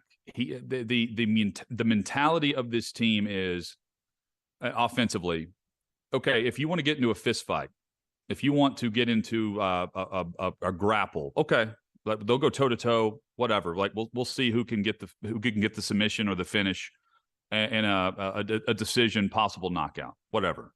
And if you're a finesse team that just wants to throw the football, great, because they defensively they're going to line up and try to stack the box, and the Titans want to run it right down your throat. They want to play time of possession. They want to say, okay, throw it all over the field if you want to, but the quarterback's going to be on the opposite sideline on the bench because we're going to make you tap out in the third and fourth quarter.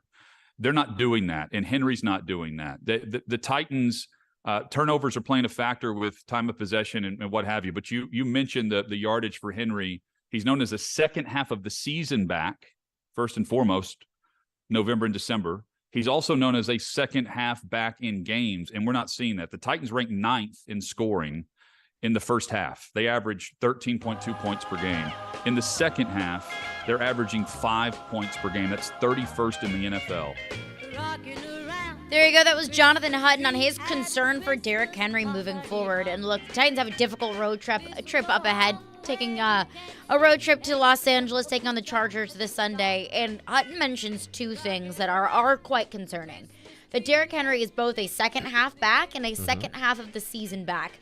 In November, Derrick Henry has 2 100-plus yard games, one of those being Jacksonville, in which 90% of those yards came in the first quarter, and then another one being against Kansas City earlier this season when Malik Willis was in at quarterback, and the Titans really had no other choice but to run the football. With no Treylon Burks, assuming Treylon Burks still in concussion protocol, as Mike Vrabel mentioned earlier in his press conference, let's make the assumption that Treylon Burks most likely won't make the road trip to Los Angeles. Derrick Henry, second half woes, has been struggling to run the football, 30 yards against Philadelphia, 38 against Cincinnati, 53 against Denver. I worry about the threat of this Titans offense moving forward throughout the season. Treylon Burks still in concussion protocol, and Derrick Henry just not quite looking like Derrick Henry, especially in the second half of seasons that we've seen in the past. Well, this team has not proven, at least in the second half over the last 3 games, that they can get any consistency or rhythm going. I go back to, we can go back to the Cincinnati game, second half. 26 plays, 137 yards, 2 field goals. But in that process, they had 4 series. One was -6 yards and one was 19 yards. 6 plays, 19 yards, 3 plays, -6. Against Philadelphia, they had 25 plays, 39 yards. They had 2 minus series. 1, 3 plays, -7. Another 4 plays, -10. And then they had another 4 plays, +10. This team is not doing what it needs to do to win ball games in the second half. And let's go back to the last game, the Jags. The first half, they had 32 plays, 240 yards, but they had 3 turnovers. Okay, but in the second half, they had 30 plays, 100 yards, and 1 fumble. So they had not even half of the yardage in the second half that they had in the first half. That's a problem, and it's been a consistent problem. This team has been consistent, but it's been consistent on the wrong end. They've been consistently a bad team or below average team in the second half.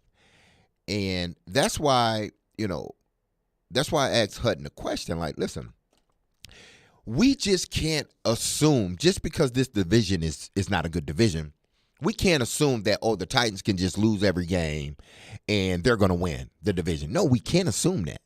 This team has to prove that they can put together a full game headed into the playoffs. They did it one time this season. That was against the Green Bay Packers. They hadn't been able to do it. I don't know if they can do it, add the injuries into it, everything. I don't know if they can put together good enough play for a full game to end the season on a high note. And if they don't end the season on a high note, say, Carolina, if they lose, the only team they beat is the Houston Texans, I think, judging by what Miss Amy has done already, I think then she's evaluating other people on this coaching staff as well. Well, I mean, that's one thing that they highlighted in the Mike Sando article is if the John Robinson firing was a move motivated only by Amy Adams-Strunk, that she was unhappy with John Robinson's job performance, which we've cited all of the things that we could say, okay, that's fair. But overall, winning is the only thing that matters. Winning is the only currency in the NFL, and that's what John Robinson has been doing a lot of. So if it really was just Amy Adams-Strunk unhappy with John Robinson's job performance, who's to say Mike Vrabel's job isn't safe? Who's to say that these players aren't going to get, motivation from Amy Adams-Strunk to say, hey, Derrick Henry hasn't been doing a whole lot of anything recently. Ryan Tannehill hasn't been doing a whole lot of anything recently, and I'm just, putting words in her mouth. Who's to say that anybody is safe?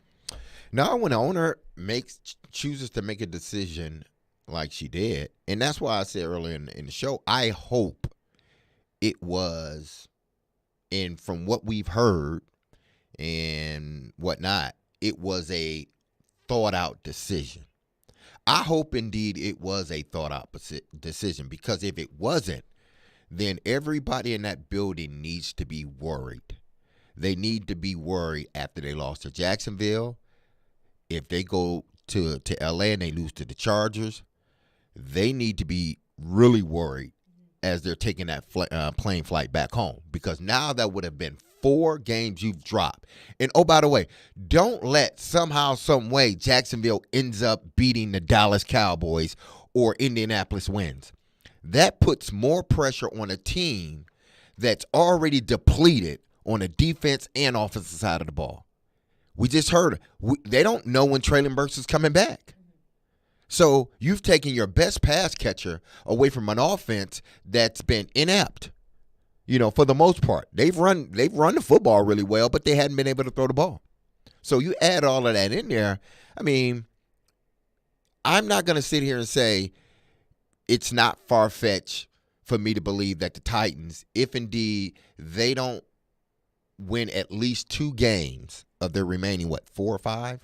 I think it's 4: Jacksonville, Houston, Chargers, and Dallas. So they have 4. If they don't go at least 2-2, it's not crazy for me to think that they won't win this division.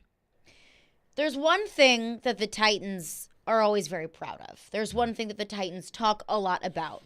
There's one thing that the Titans say they think is the most important thing within that locker room that I don't know is necessarily something that I think that they have anymore. That's what I want to get into coming up next. Plus your phones, 615-737-1025. Chase, Willy, and D-Mase play silly underdog picks today. Pick 3 football underdog teams that you think will win this week for a chance to win great prizes. Play now at theGameNashville.com or the 1025 The Game app. Silly Underdog Picks is presented by Volunteer Hose and Gasket, Superbook Sports, voted #1 sportsbook in Vegas. Download their app today. And while you're still listening, man, because I know you are, I want to tell you about Cool Springs MD. Over the years, more men have started to seek help for hormone deficiencies and imbalances. Dr. Jeffrey Lodge and his wife Daphne, along with that experienced staff, give men the treatment required to improve their quality of life. Cool Springs MD services have already helped many men of Brentwood, Nashville, that's including me, and the surrounding areas in Tennessee with improving their immune systems, energy levels, cognitive functions, and more. I told you guys that, listen, my energy levels were low, and I felt that I was dragging. So you know what I did? I went to go see my good friends over at Cool Springs. You know what they did? They connected me, and they will connect you with the medical care you require to have a healthy and enriched life. And now I'm more healthier than ever. There's no better time to achieve a healthy lifestyle. So what are you waiting on? Give Dr. Jeffrey Lodge and Cool Springs MD a call today for an appointment at 615-486-3458, 615-486-3458, or visit their website, coolspringsmd.com. Every Wednesday at noon. No matter the down and distance and no matter the score, they're going to give him the football. Outkick 360's Jonathan Hutton joins Chase, Willy, and D-Mase to talk all things Titans and NFL. I hope that they're not throwing flags simply because the league wants to see more of them. He's got opinions and insights on the two-tone blue. They are not as good at wide receiver and the playmaking department. Catch Hutton every Wednesday at noon. Presented by Blend Bar with Davidoff Cigars and by Edley's Barbecue on 102.5 and 106.3 The Game and the Game Nashville app. From the Fox 17 News Code Red Weather Center. We'll see those off and on rain showers continue for us through the rest of the day, with about 1.5 to 2 inches of rainfall possible for us by the time it's all said and done late tonight. High temperatures today should be near 60. Tonight, the rain should wrap up by about midnight. Fox 17, I'm meteorologist Brett Luna. Brought to you by Hiller Plumbing, Heating, Cooling, and Electrical. Call the Happy Face Truck today. Signs First, Nashville's foremost destination for event signage and physical media. Located just minutes from Broadway, our team of design, production, and installation professionals can help you create an unforgettable event. Stand out. Be different. Go to sfnash.com. Finding great candidates to hire can be like, well, trying to find a needle in a haystack. Sure, you can post your job to some job board, but then all you can do is hope the right person comes along, which is why you should try ZipRecruiter for free at ZipRecruiter.com/radio. ZipRecruiter doesn't depend on candidates finding you. It finds them for you.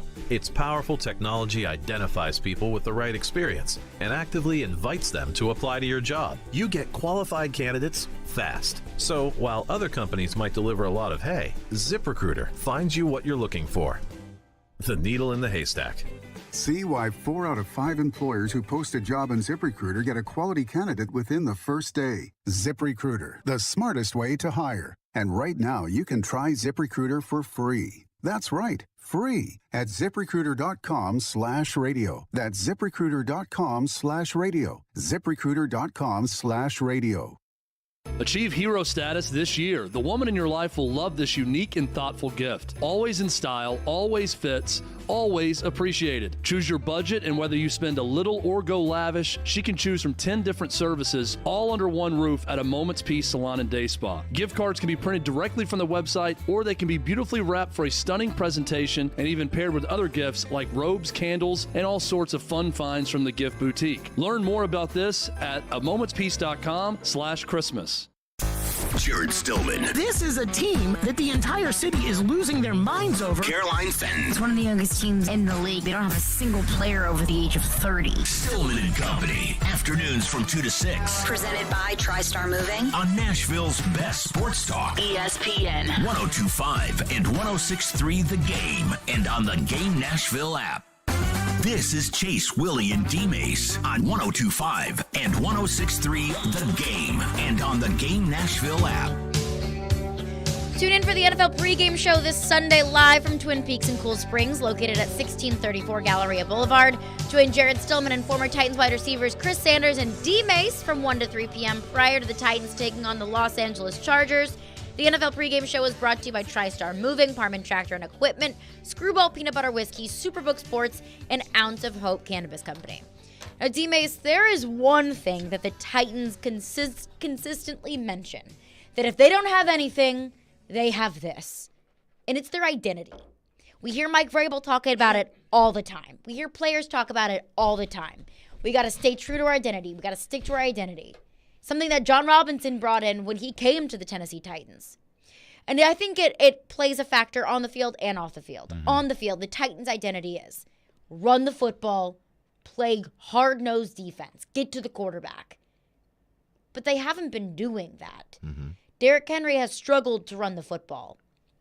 And whether that's a Todd Downing issue, which I think that's absolutely in play, that Todd Downing doesn't give Derrick Henry the football enough, or if that's defenses saying, hey, you don't have a pure pass attack, all we have to do is sell out to stop the run, or all we got to do is stack the bots and stop Derrick Henry and we stop the run.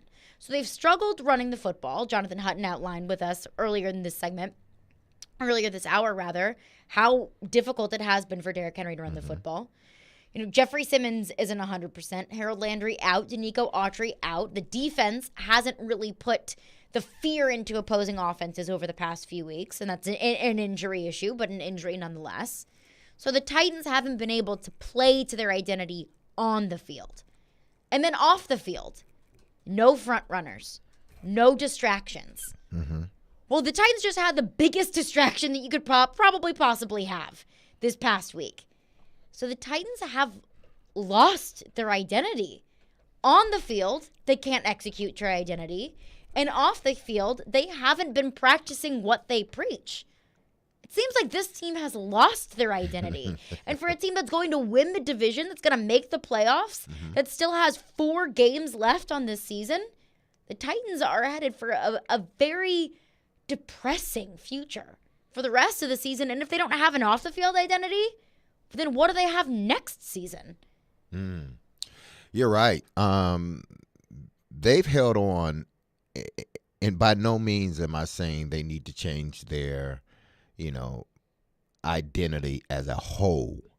But in having your identity, you have to have some type of counter to that identity in a sense. because I equate it to boxing. I love boxing. Goodness, I love boxing just as much as I love basketball. But in boxing, you have these two fighters. Let's just go to Tyson Fury and Deontay Wilder. Love Tyson Fury. He's an excellent heavyweight boxer. He's a pure boxer at the heavyweight level, and he has power. Deontay Wilder, he has the power. He has that identity. His identity is a one punch, like a one puncher. I'm just gonna knock you out with one punch. It's if I catch you with this right, you down. You're not surviving it. And he's proven up until a point he had proven that. Even with fighting Tyson Fury the first time, he proved that I'm a one puncher. Boom, knock you out. But then when you can't do that, when your identity can't win you games or fights anymore, what do? Well, in Deontay Wilder's case, again, I like Deontay Wilder as a boxer, but he has no counter to his power. He has no counter to his identity. When someone takes it away or when someone withstands that punch, he has no counter to that. When somebody else comes on the block and their identity is just as big as yours, that one punch that they have is just as big as yours, but they also have a counter to their one punch. And Deontay Wilder has proven at least against Fury, that no matter that he hasn't been able to change his game plan. And Fury understands it. He knows it. And he keeps beating him fight after fight. And it gets worse every time they fight. That's the Titans right now. They have this identity of running a football and playing really good, solid, aggressive defense. Well, the last 3 weeks, the team that they've played, Philly, Cincinnati, Jacksonville, they've taken the Titans' identity and used it against them. They've came in with that same identity, but with a little bit more. They came in and said, you know what? Y'all like stopping. We're going to stop the run too. We got this tough identity too, but we got a counter to that tough identity. We can throw the football. We can do other things. We're not just going to smash mouth you to death.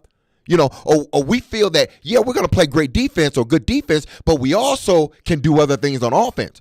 Well, the Titans right now are at a point where they've held on so long to this identity, which is great, and they will continue to hold on to it, which is wonderful. But they don't have a counter to that identity when somebody else walks into the room with a bigger identity.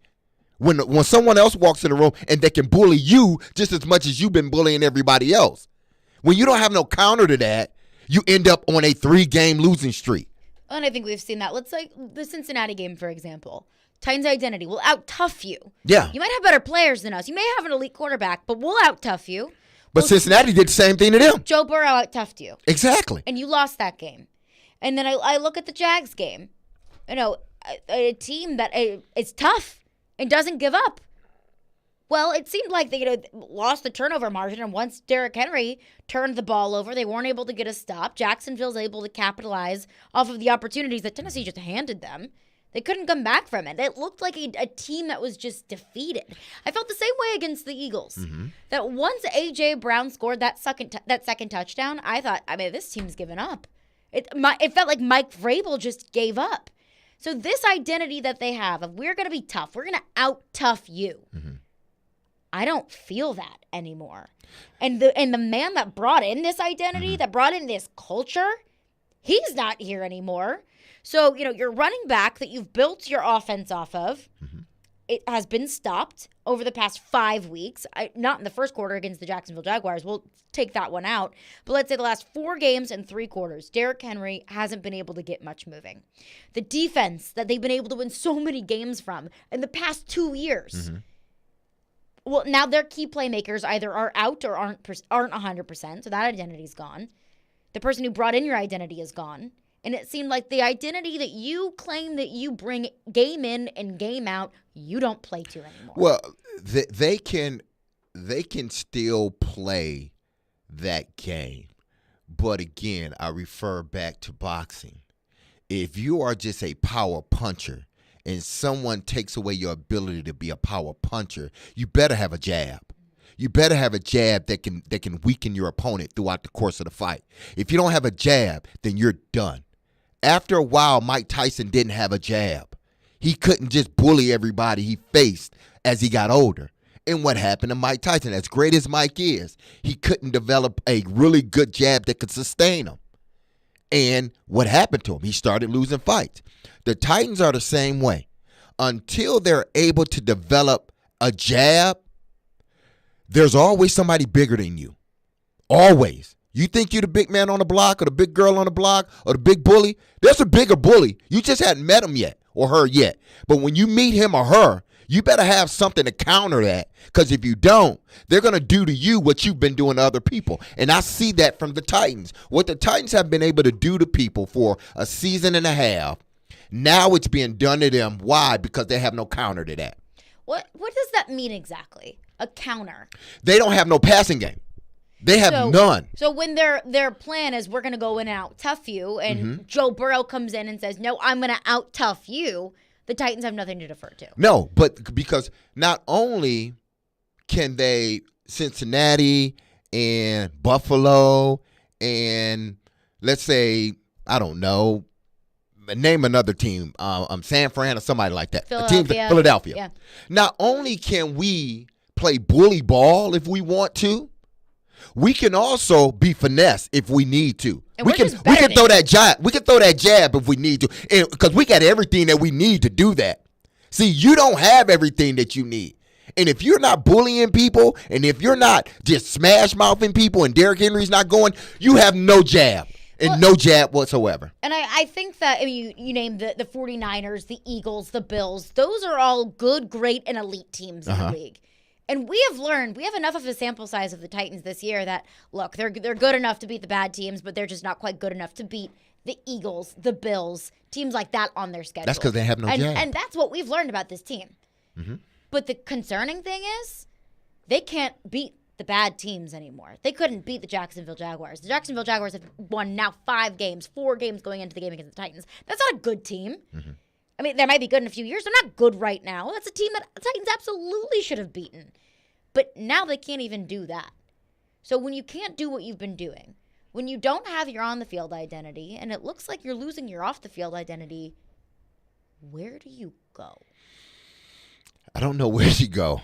You try to retool, and it's too late in the season. They can't bring anyone else in, so you just try to hold on. 615-737-1025 is our phone number. We'll get into your calls, your texts on that. Plus, the NFL people have 2 schools of thought when it comes to the Titans about what happened and what's going to happen next. We'll get into that coming up next. Chase, Willy, D-Mase, 106.3 The Game. ElectronicExpress.com. We make it happen. Winning this award is truly like winning the Super Bowl of car dealer awards for Mercedes-Benz. Edwin Vickery, General Manager of Mercedes-Benz of Music City. Culture eats strategy for lunch. You have to hit on all cylinders to win this award. You can strategize all you want. You got to still have the right tools, and our tools are our people. Live the dream with 3-time Mercedes-Benz Best of the Best award winner, Mercedes-Benz of Music City. Go to mbofmc.com.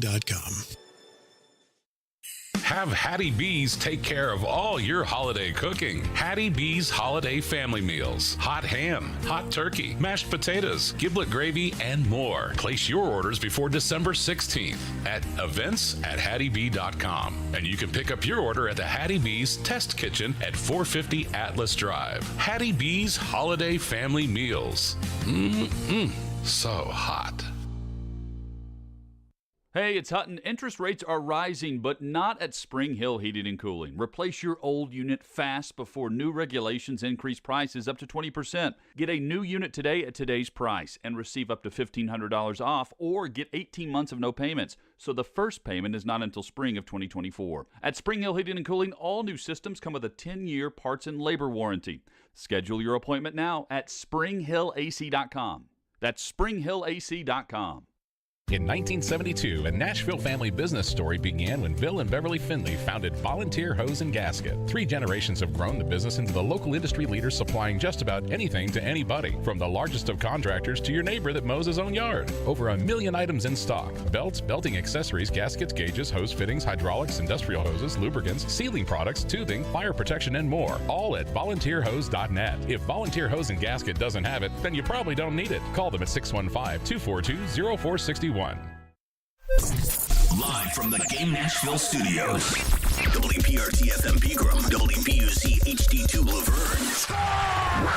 Nashville's exclusive home for the Nashville Predators. 102.5 and 106.3. A gutty performance. Do your job. And the Tigers regain the lead. The Game. A Cromwell media station. Now let's see if we can bring them to life, all right? Bringing you entertainment and informative sports talk during your workday. Smart, funny, classy, and I like him a lot. This is Chase, Willy, and D-Mase with Chase McCabe, Willy Donick, and former NFL wide receiver Derek Mason. Presented by Hair Club. Hair Club. Love your hair. Live your life. On Nashville's best sports talk, 102.5 and 106.3 The Game. And on the Game Nashville app. Chase, Willy, D-Mase, 102.5, 106.3 The Game. We are streaming live on Twitter, Twitch, YouTube, and Facebook Live every day. Our video streaming is brought to you by the law offices of Amanda J. Gentry. Caroline Fenton in for Chase McCabe. D-Mase hanging with you. So Mike Sando of The Athletic released an article, and the headline is incredibly daunting. Headline is Titans could become the Texans if they are not careful.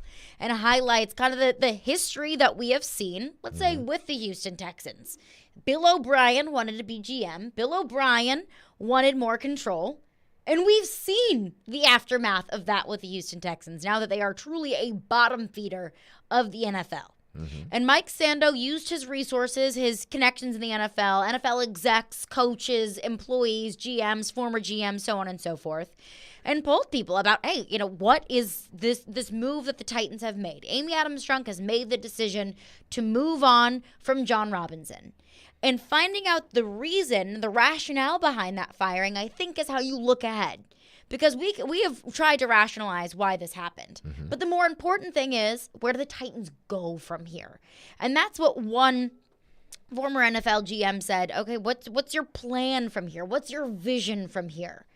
If you've got a vision, if you've got a plan, then great. But what is it? Because I can't see it. And from the sounds of it, these coaches, former GMs, so on and so forth, they don't see the vision either. But in order to see and to predict or see what's next for the Titans, have to look at the reasoning behind the firing of John Robinson. And in this article, there are 2 schools of thought. One, that John Robinson and Mike Vrabel just had a power struggle. That John Robinson and Mike Vrabel couldn't get along. Mike Vrabel got to a point where he said, look, I can run this team better than John can. I can't win at the games that we want to win, that I know that this team can win if John Robinson isn't giving me players. Or the other school of thought is simply what Amy Adams-Strunk has come out and told us, that it was based off of job performance, that she said, hey, I evaluated John's career. Thanks for everything you've done for us, but we don't see the vision for this roster. We don't see how much more this team can improve as long as John Robinson is GM. I think both of those schools of thought are a very bad sign for the Titans moving forward, because you have one of 2 scenarios. One, you've got a power-hungry coach that wants to play GM. And sure, Andy Reid can do it. Andy Reid's been in the league a whole lot longer than Mike Vrabel has. Bill Belichick did it when he had an elite quarterback, but how's that working out for Bill Belichick without Tom Brady? Bill O'Brien tried to do it. Where's Bill O'Brien now? Not in Houston. I don't even know where Bill O'Brien is. And Mike Vrabel hasn't been in the league that long. If Mike Vrabel's a power-hungry coach and he wants to play GM, well, good luck, Mike, because that's a lot of work. And that's a very scary situation, to quote a former GM in this article. Once you give your head coach carte blanche, it's kind of a sticky situation from there. So that's one. You got a power-hungry head coach. I don't like that moving forward. The other side of things is your owner made a really rash and irrational decision, very quick decision to fire a GM that's been winning games for this organization. And I don't like that moving forward either.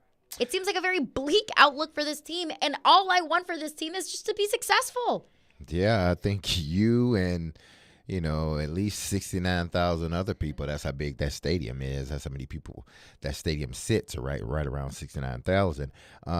Yeah, under either one of those scenarios, I don't think it would be good for the organization,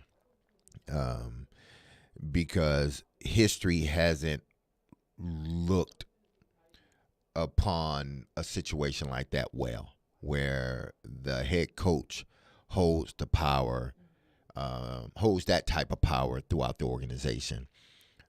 There needs to be, just like in business, period, there needs to be sort of this tier, this hierarchy in a sense. Not that I'm better than you or anything else, but there has to be, an owner, GM, whatever, not because if I'm owning a company, yes, I know what's going on, but I don't typically know the day-to-day because I got other businesses that I'm sort of managing as well. So I hire a GM to take over those day-to-day jobs.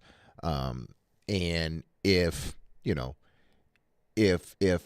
I'm making decisions based upon, say, the head coach, then the hierarchy is gone. That chain of command is gone, because now I've sort of skipped over the GM who I hired first to help turn this program, to help turn this organization around.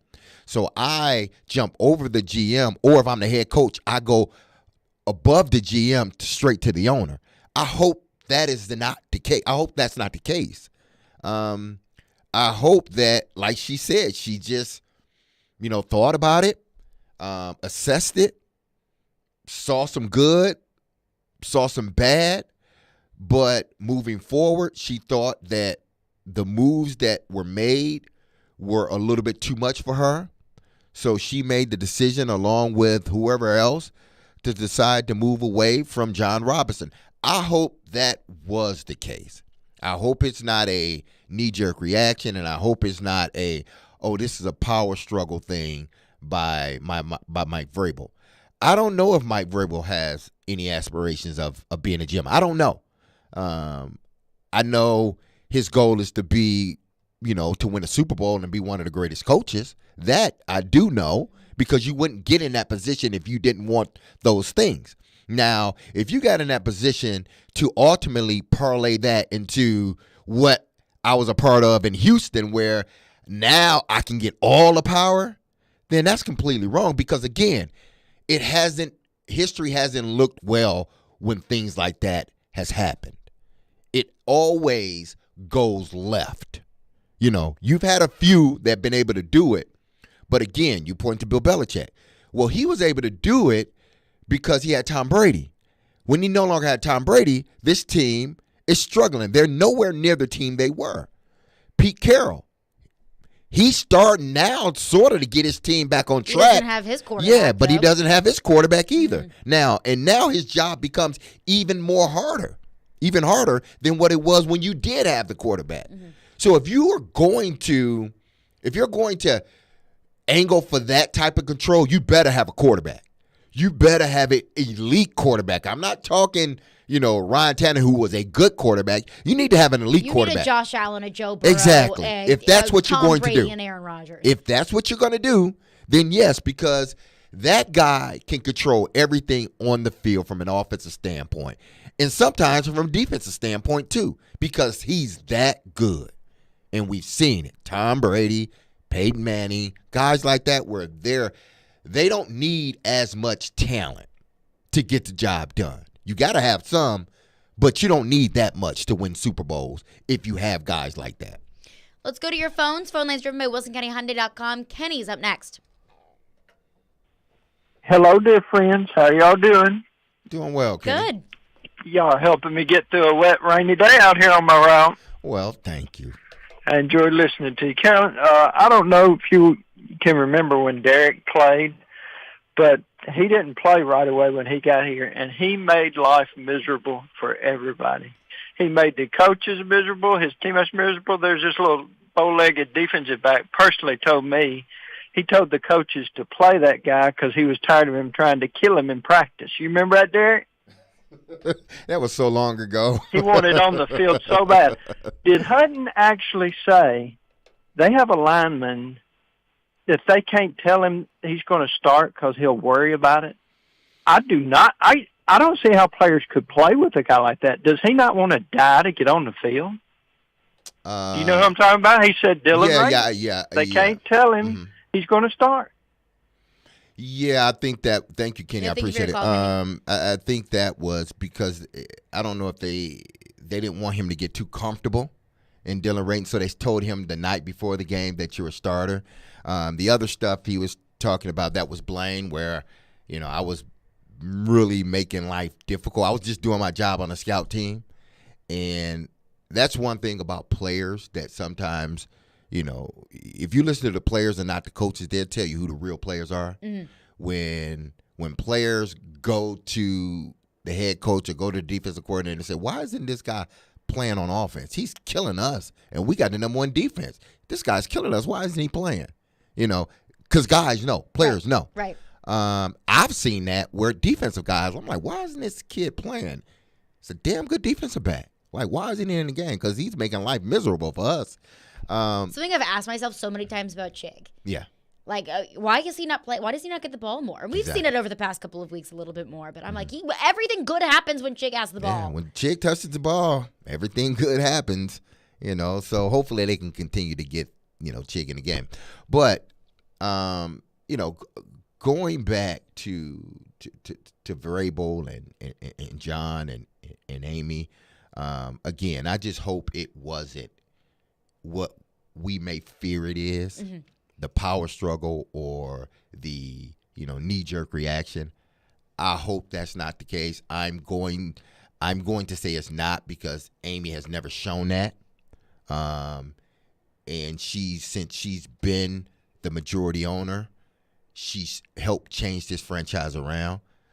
But we don't know, because she's not saying much of anything. Yeah, she did do an interview, but it still was, what did you say? And we've still been given no reason to believe that this was a rational decision, or at least I can't interpret it that way.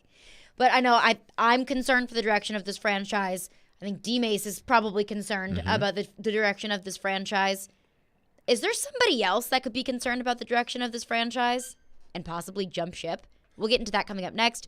Chase, Willy, and D-Mase, 1025-1063. The game, Chase, Willy, and D-Mase, is presented by Hair Club. Hair Club, love your hair, live your life, creating custom hair loss solutions for men and women. Silly Underdog Picks is back. Get your friends and sign up today at thegamenashville.com. Pick the 3 football underdog teams each week you think will win for a chance to win weekly prizes, like a pair of tickets to a sporting event or to a concert in Nashville. Go to thegamenashville.com or the Game Nashville app and sign up and play now. Then tune in every Thursday at noon for our expert picks. Silly Underdogs is presented by Volunteer Hose and Gasket and Superbook Sports. Response to Genesis Diamond's remarkable free financing offer has been so incredible that we're extending it through Christmas Eve. Last minute shoppers, we've got you covered with 5 years zero interest financing on any purchase with $0 down. So you can splurge on that handcrafted diamond ring and spread it over 60 whole months. Studs, bracelets, necklaces, bands, every color and every shape, starting at only $35 a month with $0 down. You can use this amazing offer on anything. Designer engagement rings, classics like diamond pendants and bracelets. All our hand-selected GIA certified diamonds are included, and so are our luxury pre-owned Rolexes. At Genesis, we've got our best collection ever, with case after case of stunning gifts that are romantic and timeless. And with Genesis guaranteed best value price and 5 years zero interest, zero down financing offer, you can make this the best Christmas ever and still stay in budget. Merry Christmas from Genesis Diamonds, Green Hills and Cool Springs, on approved credit. Give the gift of luxury this holiday season. Nothing is more elegant than a trip to the Omni Nashville Hotel. Gift cards from Bob's Steakhouse or Mocara Day Spa make wonderful gifts for any occasion, especially during the holidays. The foodie in your life will enjoy an evening of fine dining from the award-winning Bob's Steakhouse. Bob's Steakhouse specializes in serving big, flavorful steaks next to Texas-sized portions of delicious sides. The special person in your life will be comforted with the gift of relaxation and rejuvenation when they receive a gift card to Makara Day Spa. Let the spoiling begin with a soothing facial, hot stone massage, body treatment, salon service, or mani-pedi. Bob's Steakhouse and Makara Day Spa in the luxurious Omni Nashville Hotel. Purchase your gift cards today. Now's the time to get a great deal on select Kubota compact tractors, rated #1 in durability and owner experience. They're designed for easy operation and feature performance-matched attachments. Right now, put 0 down and get 0% APR for up to 48 months, plus save up to $1,100. Now through December 31st. See us or go to KubotaUSA.com for full disclaimer. Visit Coleman Tractor Company, your local Kubota dealer in Clarksville, Nashville, Paris, and White House today.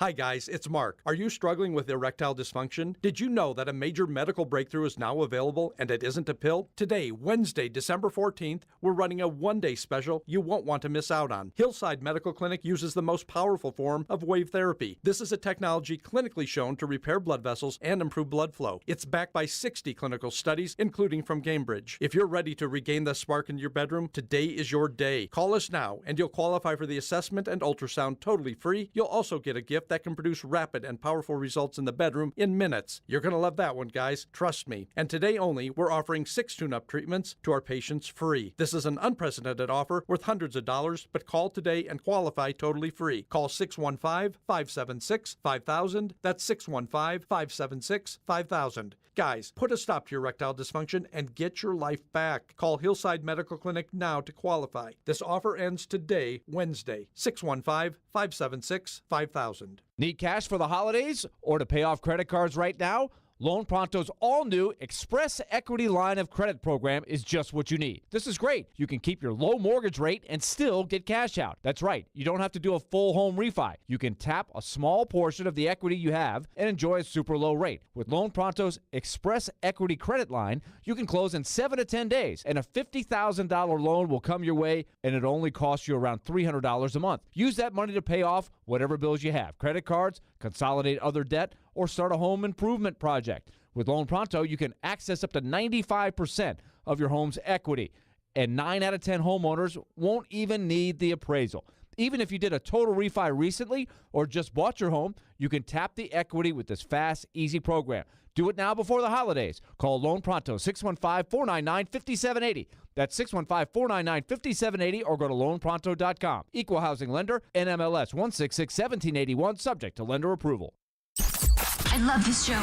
Never miss a moment of the show. Okay, all right, okay. Subscribe to the Chase, Willy, and D-Mase podcast on iTunes, Spotify, and wherever you get your podcasts.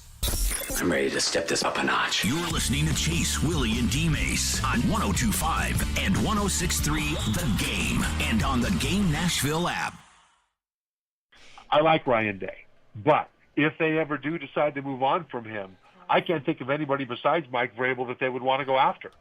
And they have enough money to certainly make him any offer he wants, but so does the NFL, so do the Titans if they want to keep him. Then it would just become whether or not Vrabel wants to get back into the college ranks. And keep in mind that there's a lot of similarities in coaching NFL and college, but the differences are vast. And the biggest difference is recruiting. In the NFL, if you need someone, you can go in the free agent market and you can buy them. Now, up until recently with NIL, you couldn't just go buy them. Now you kind of can. There you go. That was Trevor Maddich on Stillman and Company yesterday with kind of a bomb that was dropped, but I don't think it was anything that we didn't know already.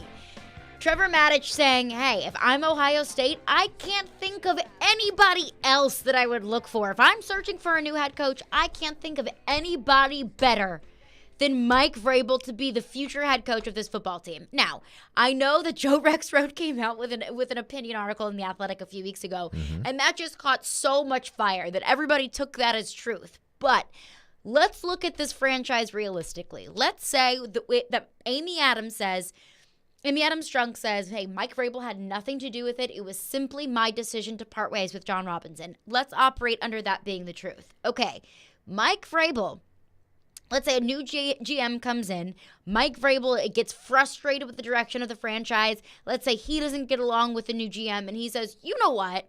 We had a Super Bowl window. John and I had a good thing going. I liked John. John and I were friends. He said that. And now he gets fired. A new GM comes in. I don't like the direction of this franchise. We need to look for a new quarterback. Derrick Henry's declining. We need to kind of rework everything offensively. I'm over it. I cannot be the head coach of this football team. I'm fed up with ownership. I'm fed up that they fired my guy, John Robinson. And now on the field, we got all these issues. I'm looking for a new path. Let's say Ohio State. This Ryan Day, we're in the playoffs. We barely squeaked in, but you can't beat Michigan. I know you went 11-1. I know you went 10-2 last year. We're in the playoff, but let's say Ohio State gets just smacked by Georgia, which I kind of predict that's going to happen. Ohio State says, Ryan Day, you can win enough games, but you can't win those games. We're going to have to part ways. If I'm Ohio State, you look at Mike Vrabel and say, hey, you're not happy in Tennessee.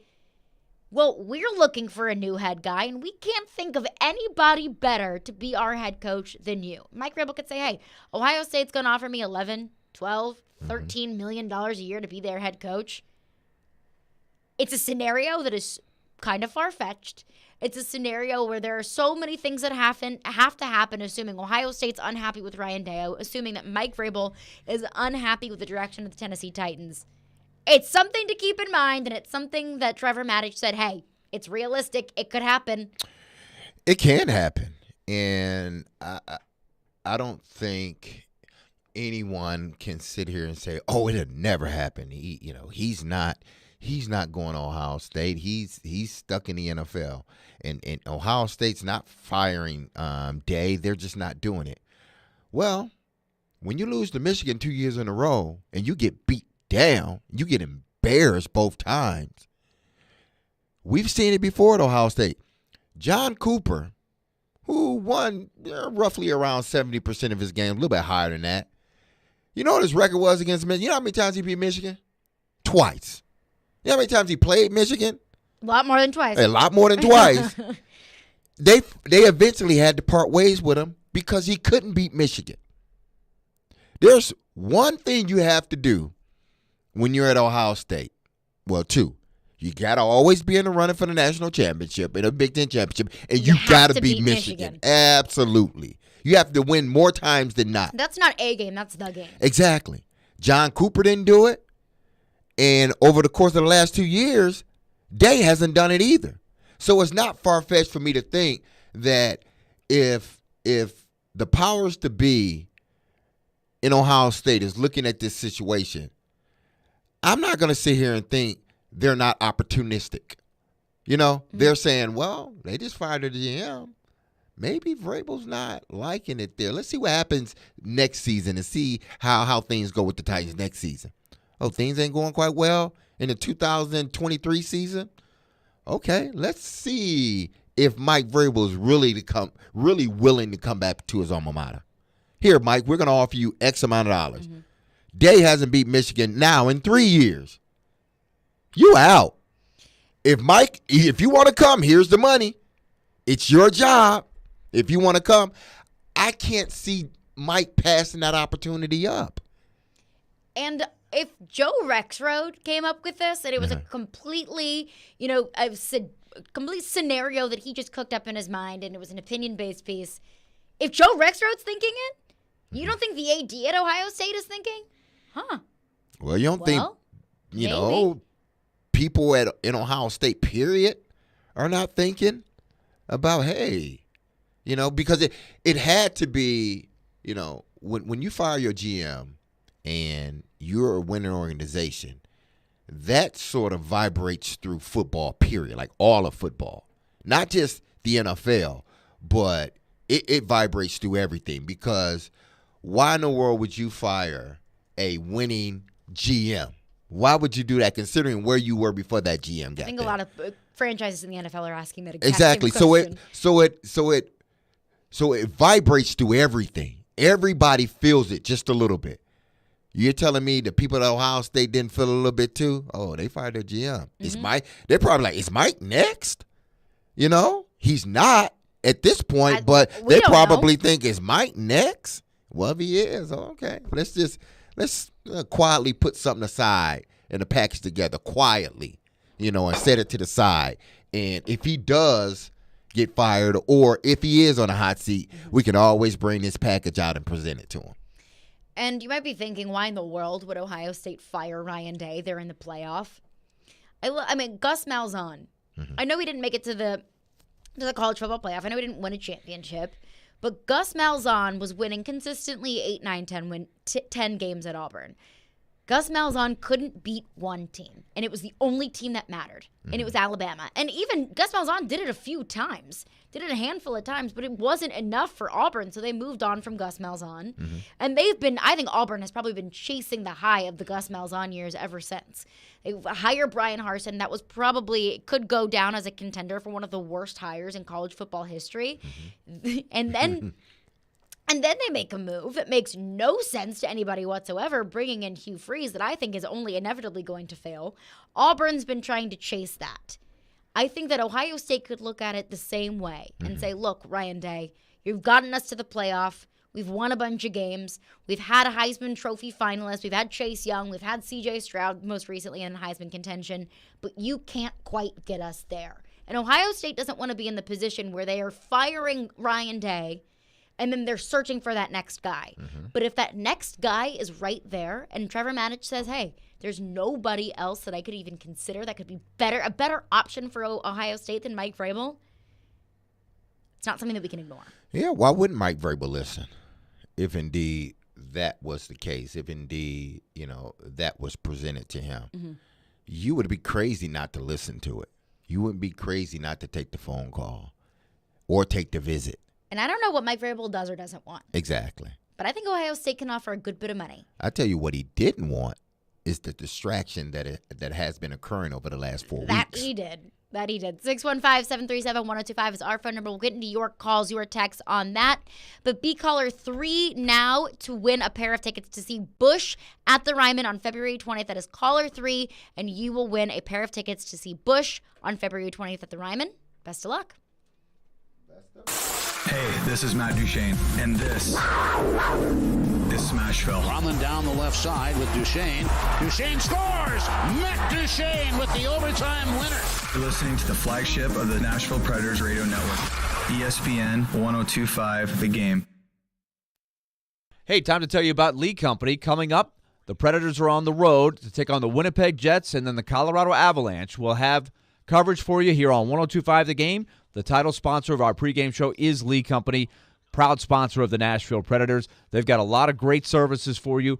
Make sure you give them a call and keep this phone number top of mind, 615-567-1000, or go to leecompany.com because you might need them for an array of services. If you want to start a home improvement project for 2023, they can help you.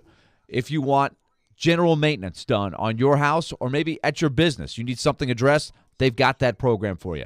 And never forget about the home maintenance plan with that home base of your house. Your plumbing, your electric, your heating, your cooling. Hey, especially if the heat goes out, call Lee Company. They're ready for you. 615-567-1000 or leecompany.com. Hey, it's Joe Rex. I invited you to start NFL Week 15 off right with NFL Same Game Parlay Insurance from FanDuel, America's #1 sportsbook. Does not matter if you're new to FanDuel. If you have an account, you can get free bets back if your 4+ leg Thursday night Same Game Parlay falls one leg. Short NFL Same Game Parlays. Perfect way to combine bets for a chance at a bigger payday. Looking at this one, tough loss for Seattle, but still a big game.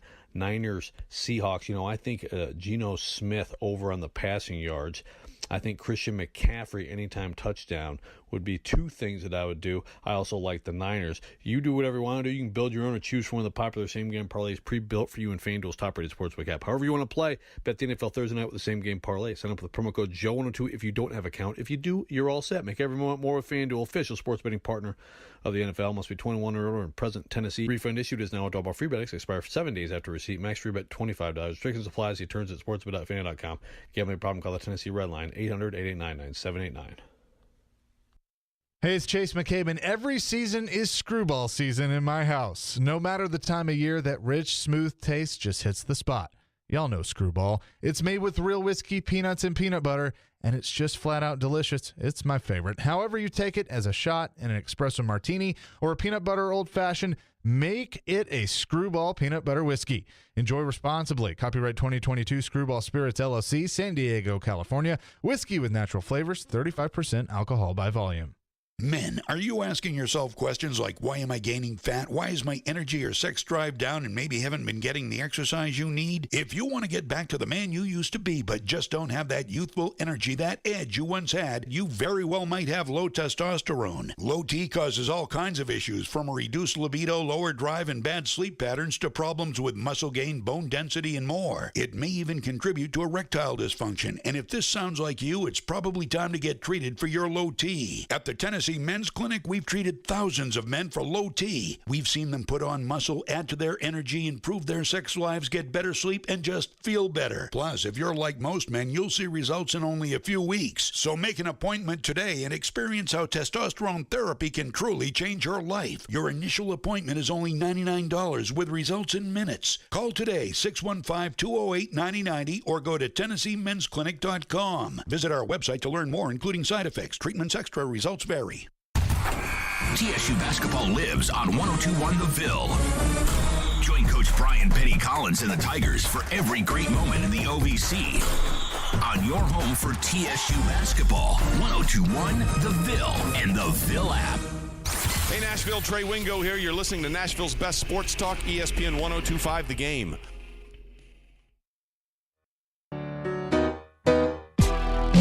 Chase, Willy, D-Mase, 102.5, 106.3 The Game. And hey, the Preds have a game tomorrow night, and it is your chance to participate in Preds Pick to Click, brought to you by TJ Anderson Homes of Benchmark Realty and Superbook Sports.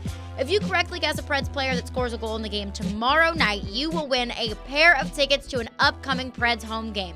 Participate in Preds Pick to Click tomorrow morning at 8:45 a.m. with Robbie and Rexroad. We have been completely abandoning the text line today, so we'll go right to your phones.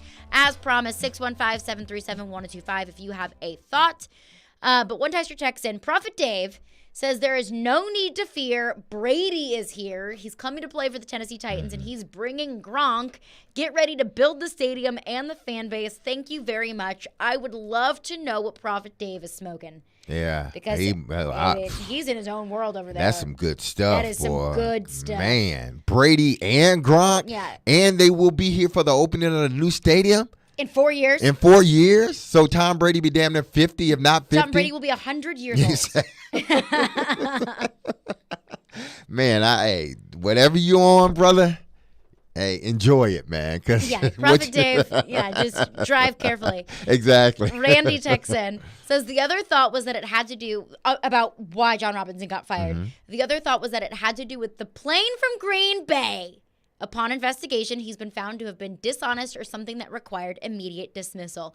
Do you hear that, Joe Rexroad? Mm-hmm. Randy thinks so too. Joe Rexroad, this morning, yelled at me for thinking that the plane for thinking that it could even be a thought in my head that the plane from Green Bay could have anything to do with the general manager getting fired. That there is no way that there could have been an investigation from the NFL that could have shown that John Robinson was egging on some sort of misconduct on the plane coming back from Green Bay, and that the league could have said to Amy Adams-Strunk, hey, we need him out.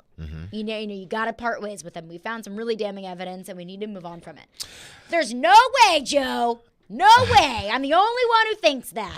I wonder what, if indeed that was the case, because you just never know nowadays what led someone to, especially in this situation, what led someone to just an abrupt fire or an abrupt movement. There had to be something else that, like, something that really pushed that button that you were just like, you know what, I'm done with this. I'm moving on. Something beyond a power struggle or beyond a bad decision by the owner. It's like, is there? Will we ever find out? I think the only way we will find out if there was something more on that plane, because I just can't. I can't imagine being on planes for 15 years and 4 years in college and 15 years in the NFL. I can't imagine something like alcohol on a plane was the reason why. Like that alone, like there was nothing else on the plane that happened, Right. or if you just came out and say, listen, this is what it was, and then she turns around and fires him. If indeed that is the case in regards to if that's one of the reasons why she fired John Robinson, well, there had to be, the whole story was not told about what happened on the plane. The whole story. We haven't even heard anything. And I say we will, if that is indeed the case, that we didn't learn everything, we will, because the league is going to do their investigation. And when the league do their investigation, based upon, you know, the severity of what happened, the punishment will be X games or X weeks or whatnot. If it's a large punishment, then something happened on that plane that wasn't told to us, that made Amy then make the decision that she made to fire John Robinson. If it's a 1-game suspension, then it's like, okay, it must have just been alcohol and nothing else. Like, but if it's hey, like, exactly, but if it's like, you know, 3, 6, something like that games, then something happened on that plane that was not told to us, that was not told to Amy, that the NFL found out about. And that's why I'm not counting out the plane. Look, is it? No, everything's still in play. Everything is in play. And Amy Adams Strunk saying it was simply based off of job performance. Maybe it was. Maybe it was 100% the truth. But that makes me nervous moving forward. And I'm trying to rationalize this move to be something that I can trust Amy Adams Strunk or trust the direction of this franchise. And the plane and the NFL's investigation, you know, after Todd Downing's DUI, maybe the NFL came in, they investigated what happened, they found some foul play, and they told Amy Adams Strunk, you need to part ways with him, and then there won't be any further repercussions moving forward, which would make sense, the timeline of why it happened in the middle of the season, and it would at least rationalize that, hey, Amy Adams Strunk didn't make some rash decision, and Mike Vrabel didn't have a power struggle. It would at least... that makes me a little bit more optimistic for this team moving forward, that it was just a league-motivated decision and there was nothing else at play. Well, we hope. I mean, we hope it's that, and that it was just she felt that John she was grateful for what he has done and where he has pulled this organization out of. She's grateful for that, but she could believe too that because of the moves that she's seen him make, that maybe, just maybe, he has gone as far as he can go. Now we need to get some fresh blood in here. We need to get someone with a different direction, someone with a different vision. Because remember, they will have a new stadium, in what, 3-4 years. That's the plan. You don't want to go into that new stadium having all of these these ifs or these question marks, players, coaches, GMs. Where's the direction of the team? When you head into that new stadium, you know the direction of the team. Just like when we headed into Nissan Stadium, we had been out of Nissan. We were sort of in the wilderness for 2 years before we got to Nissan Stadium. But when we got to Nissan Stadium, we knew the direction of the team. They had their head coach. They had their GM. They knew exactly where this team was headed. And when we got in that stadium, we went to the Super Bowl. And then subsequently after that, we had really good seasons, AFC Championship games, making the playoffs, everything else. But we knew the direction. The plan was there for it with a new stadium. So it all came together. I just hope that when that time comes, that everything is together. The GM is in place. The head coach is in place. They're like one another. The direction of this organization is headed in a direction that we thought it was headed in with John Robinson. Do you believe that John Robinson had hit his ceiling? I don't know.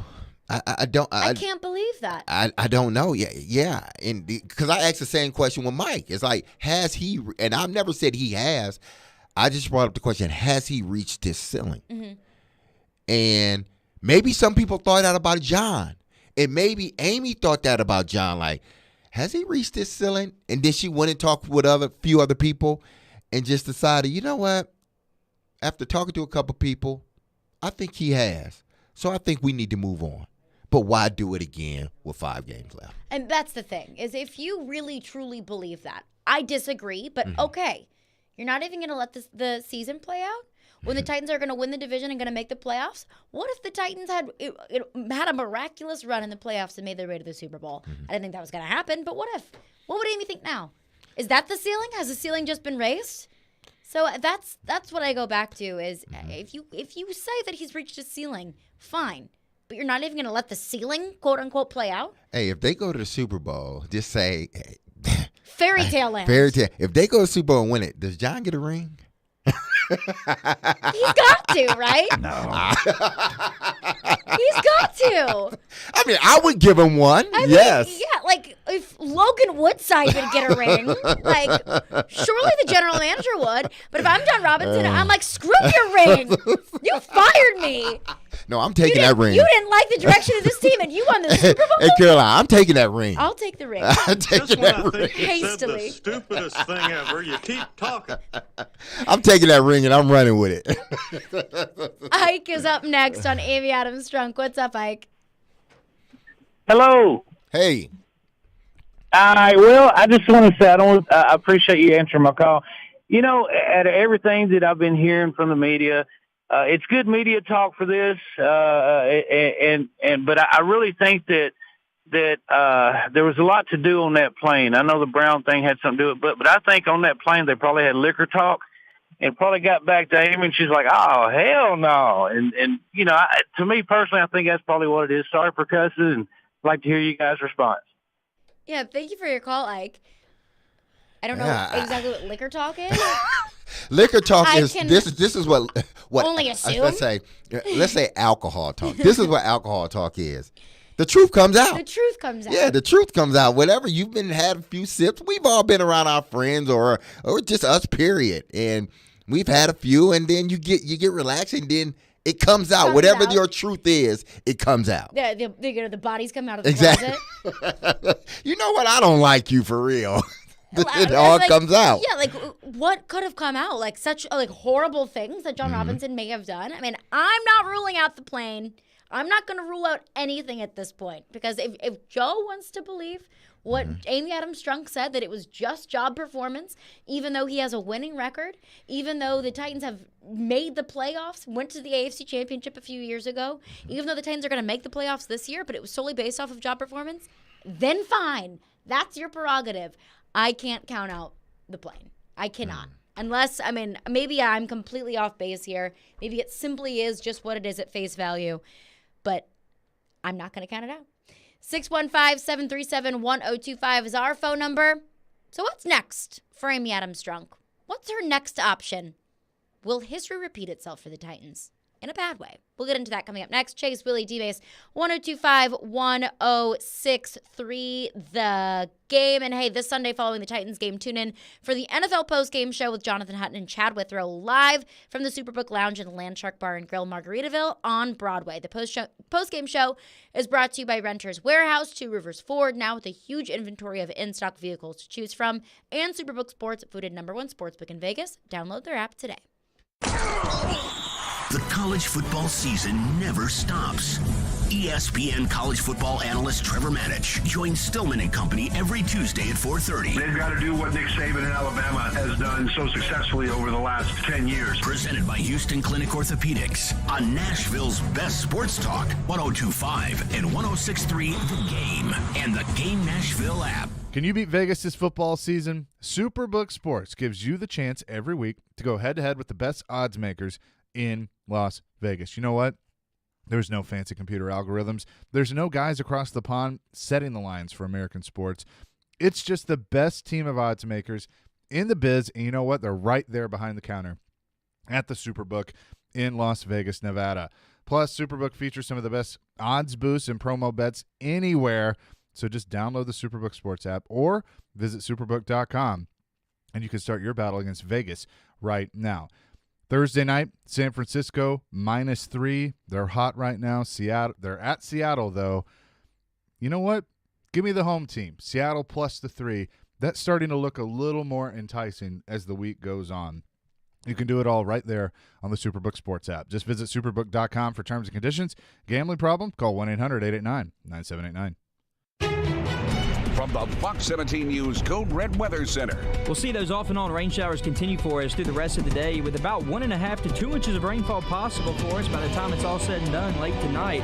High temperatures today should be near 60. Tonight, the rain should wrap up by about midnight. Fox 17 I'm meteorologist Brett Luna. Brought to you by Hiller Plumbing, Heating, Cooling, and Electrical. Call the Happy Face Truck today. Nothing says I love you like the gift of jewelry. A sapphire ring, a diamond necklace, a colored gemstone earring, an anniversary band. And around here, the diamond destination is Genesis Diamonds.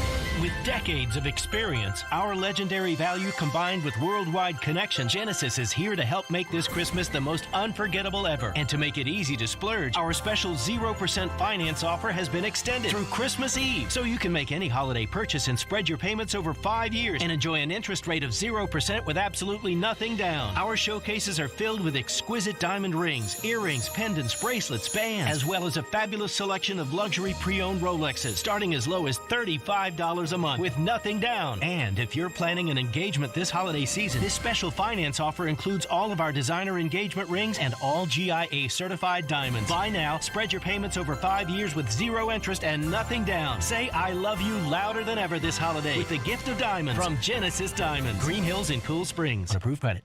The Nashville Sheriff is hiring correctional officers. Earn $52,500 after paid training and probation. Positions are available immediately. You must be 21 and over with a high school diploma or GED. Come join our family. That's $52,500 with great benefits. Apply now at sheriff.nashville.gov/apply or call 615-862-8170. Earn $52,500. Stop searching. Apply now. The Nashville Sheriff. Hi guys, it's Mark. Are you struggling with erectile dysfunction? Did you know that a major medical breakthrough is now available and it isn't a pill? Today, Wednesday, December 14th, we're running a one-day special you won't want to miss out on. Hillside Medical Clinic uses the most powerful form of wave therapy. This is a technology clinically shown to repair blood vessels and improve blood flow. It's backed by 60 clinical studies, including from Cambridge. If you're ready to regain the spark in your bedroom, today is your day. Call us now and you'll qualify for the assessment and ultrasound totally free. You'll also get a gift that can produce rapid and powerful results in the bedroom in minutes. You're going to love that one, guys. Trust me. And today only, we're offering 6 tune-up treatments to our patients free. This is an unprecedented offer worth hundreds of dollars, but call today and qualify totally free. Call 615-576-5000. That's 615-576-5000. Guys, put a stop to your erectile dysfunction and get your life back. Call Hillside Medical Clinic now to qualify. This offer ends today, Wednesday, 615-576-5000. Robbie Stanley. To avoid non-contact injuries and not repeat last year, Joe Rexrode. just wait until next year's national TV schedule comes out. Robbie and Rexrode.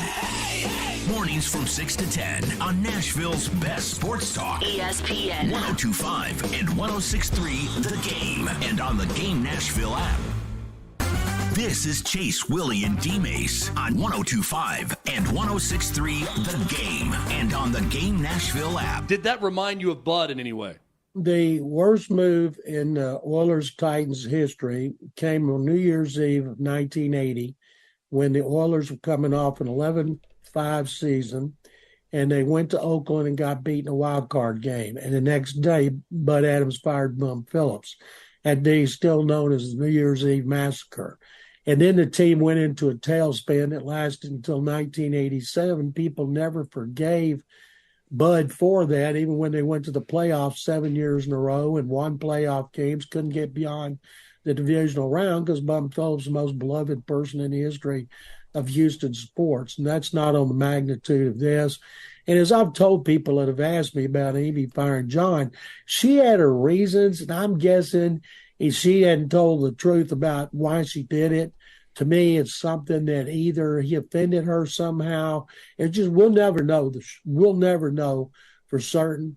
And Amy's wildly popular there. As you guys know, she's popular here with the Oiler fans who know how well she's treated the Oiler players with their alumni reunions up there and the one she had here. So I think in her tenure, she's allowed one move that people consider bad.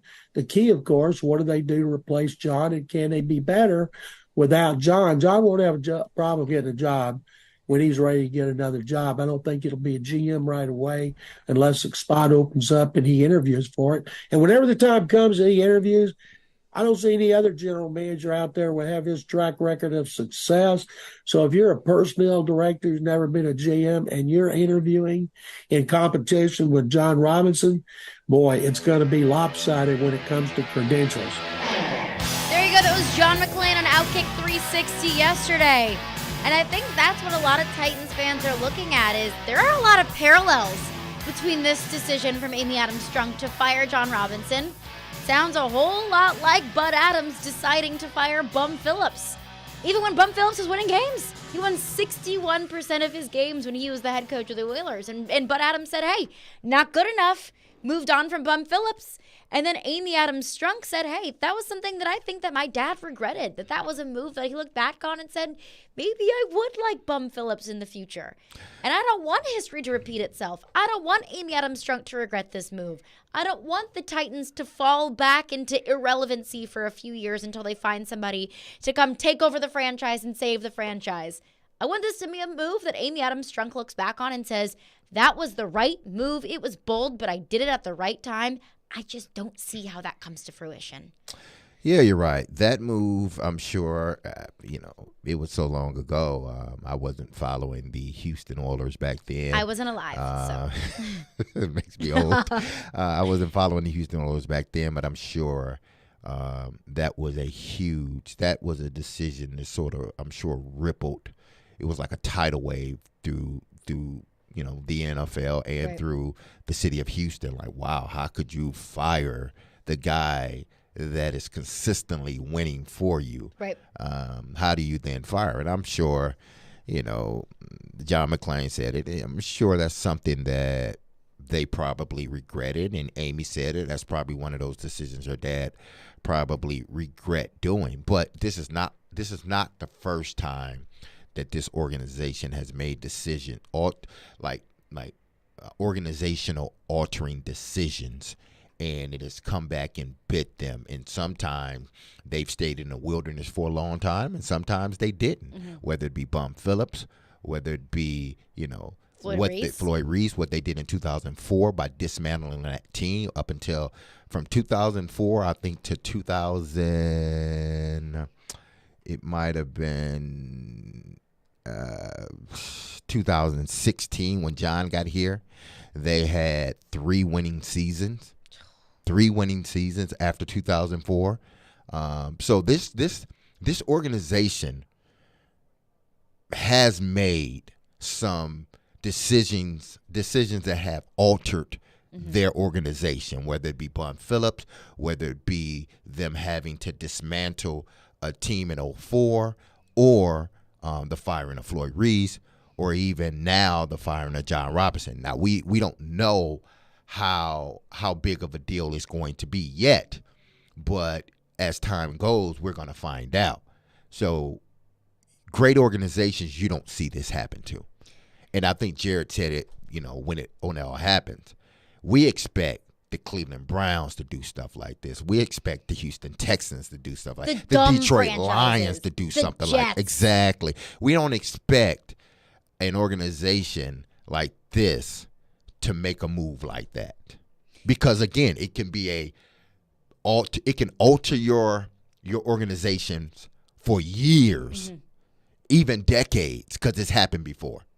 And like you said, we don't know exactly what went on behind the scenes, but back in 2004, that was a very public feud. Uh-huh. Everybody knew that there were tensions between Jeff Fisher and Floyd Reese. And they made their decision, and they stuck with Jeff Fisher and decided to move forward with the head coach without the general manager. And we saw what happened and how abysmal and just grueling those Titan seasons were year after year after year, just trying to get back on track and find that quote-unquote identity. Mm-hmm. We don't know what happened. It's not a public feud between Vrabel and Robinson. We don't even know if it was a private feud with Vrabel and John Robinson. But if the Titans go through the same cycle of you fire your GM, you stick with your head coach, And then you go through years and years and years of irrelevancy, of losing seasons and missing the playoffs. I mean, that is detrimental to this franchise. Mm-hmm. That is, looking back at what has happened in the past and looking at the decisions that have been made by this franchise, it's almost daunting looking ahead into the future. And I want to be optimistic. Mm-hmm. This team just hasn't given me reason to be optimistic about what we can expect moving forward. That is going to do it for us today. Jared Stillman picks up the conversation coming up next. Stillman and Company will be back tomorrow at 10 a.m. We out.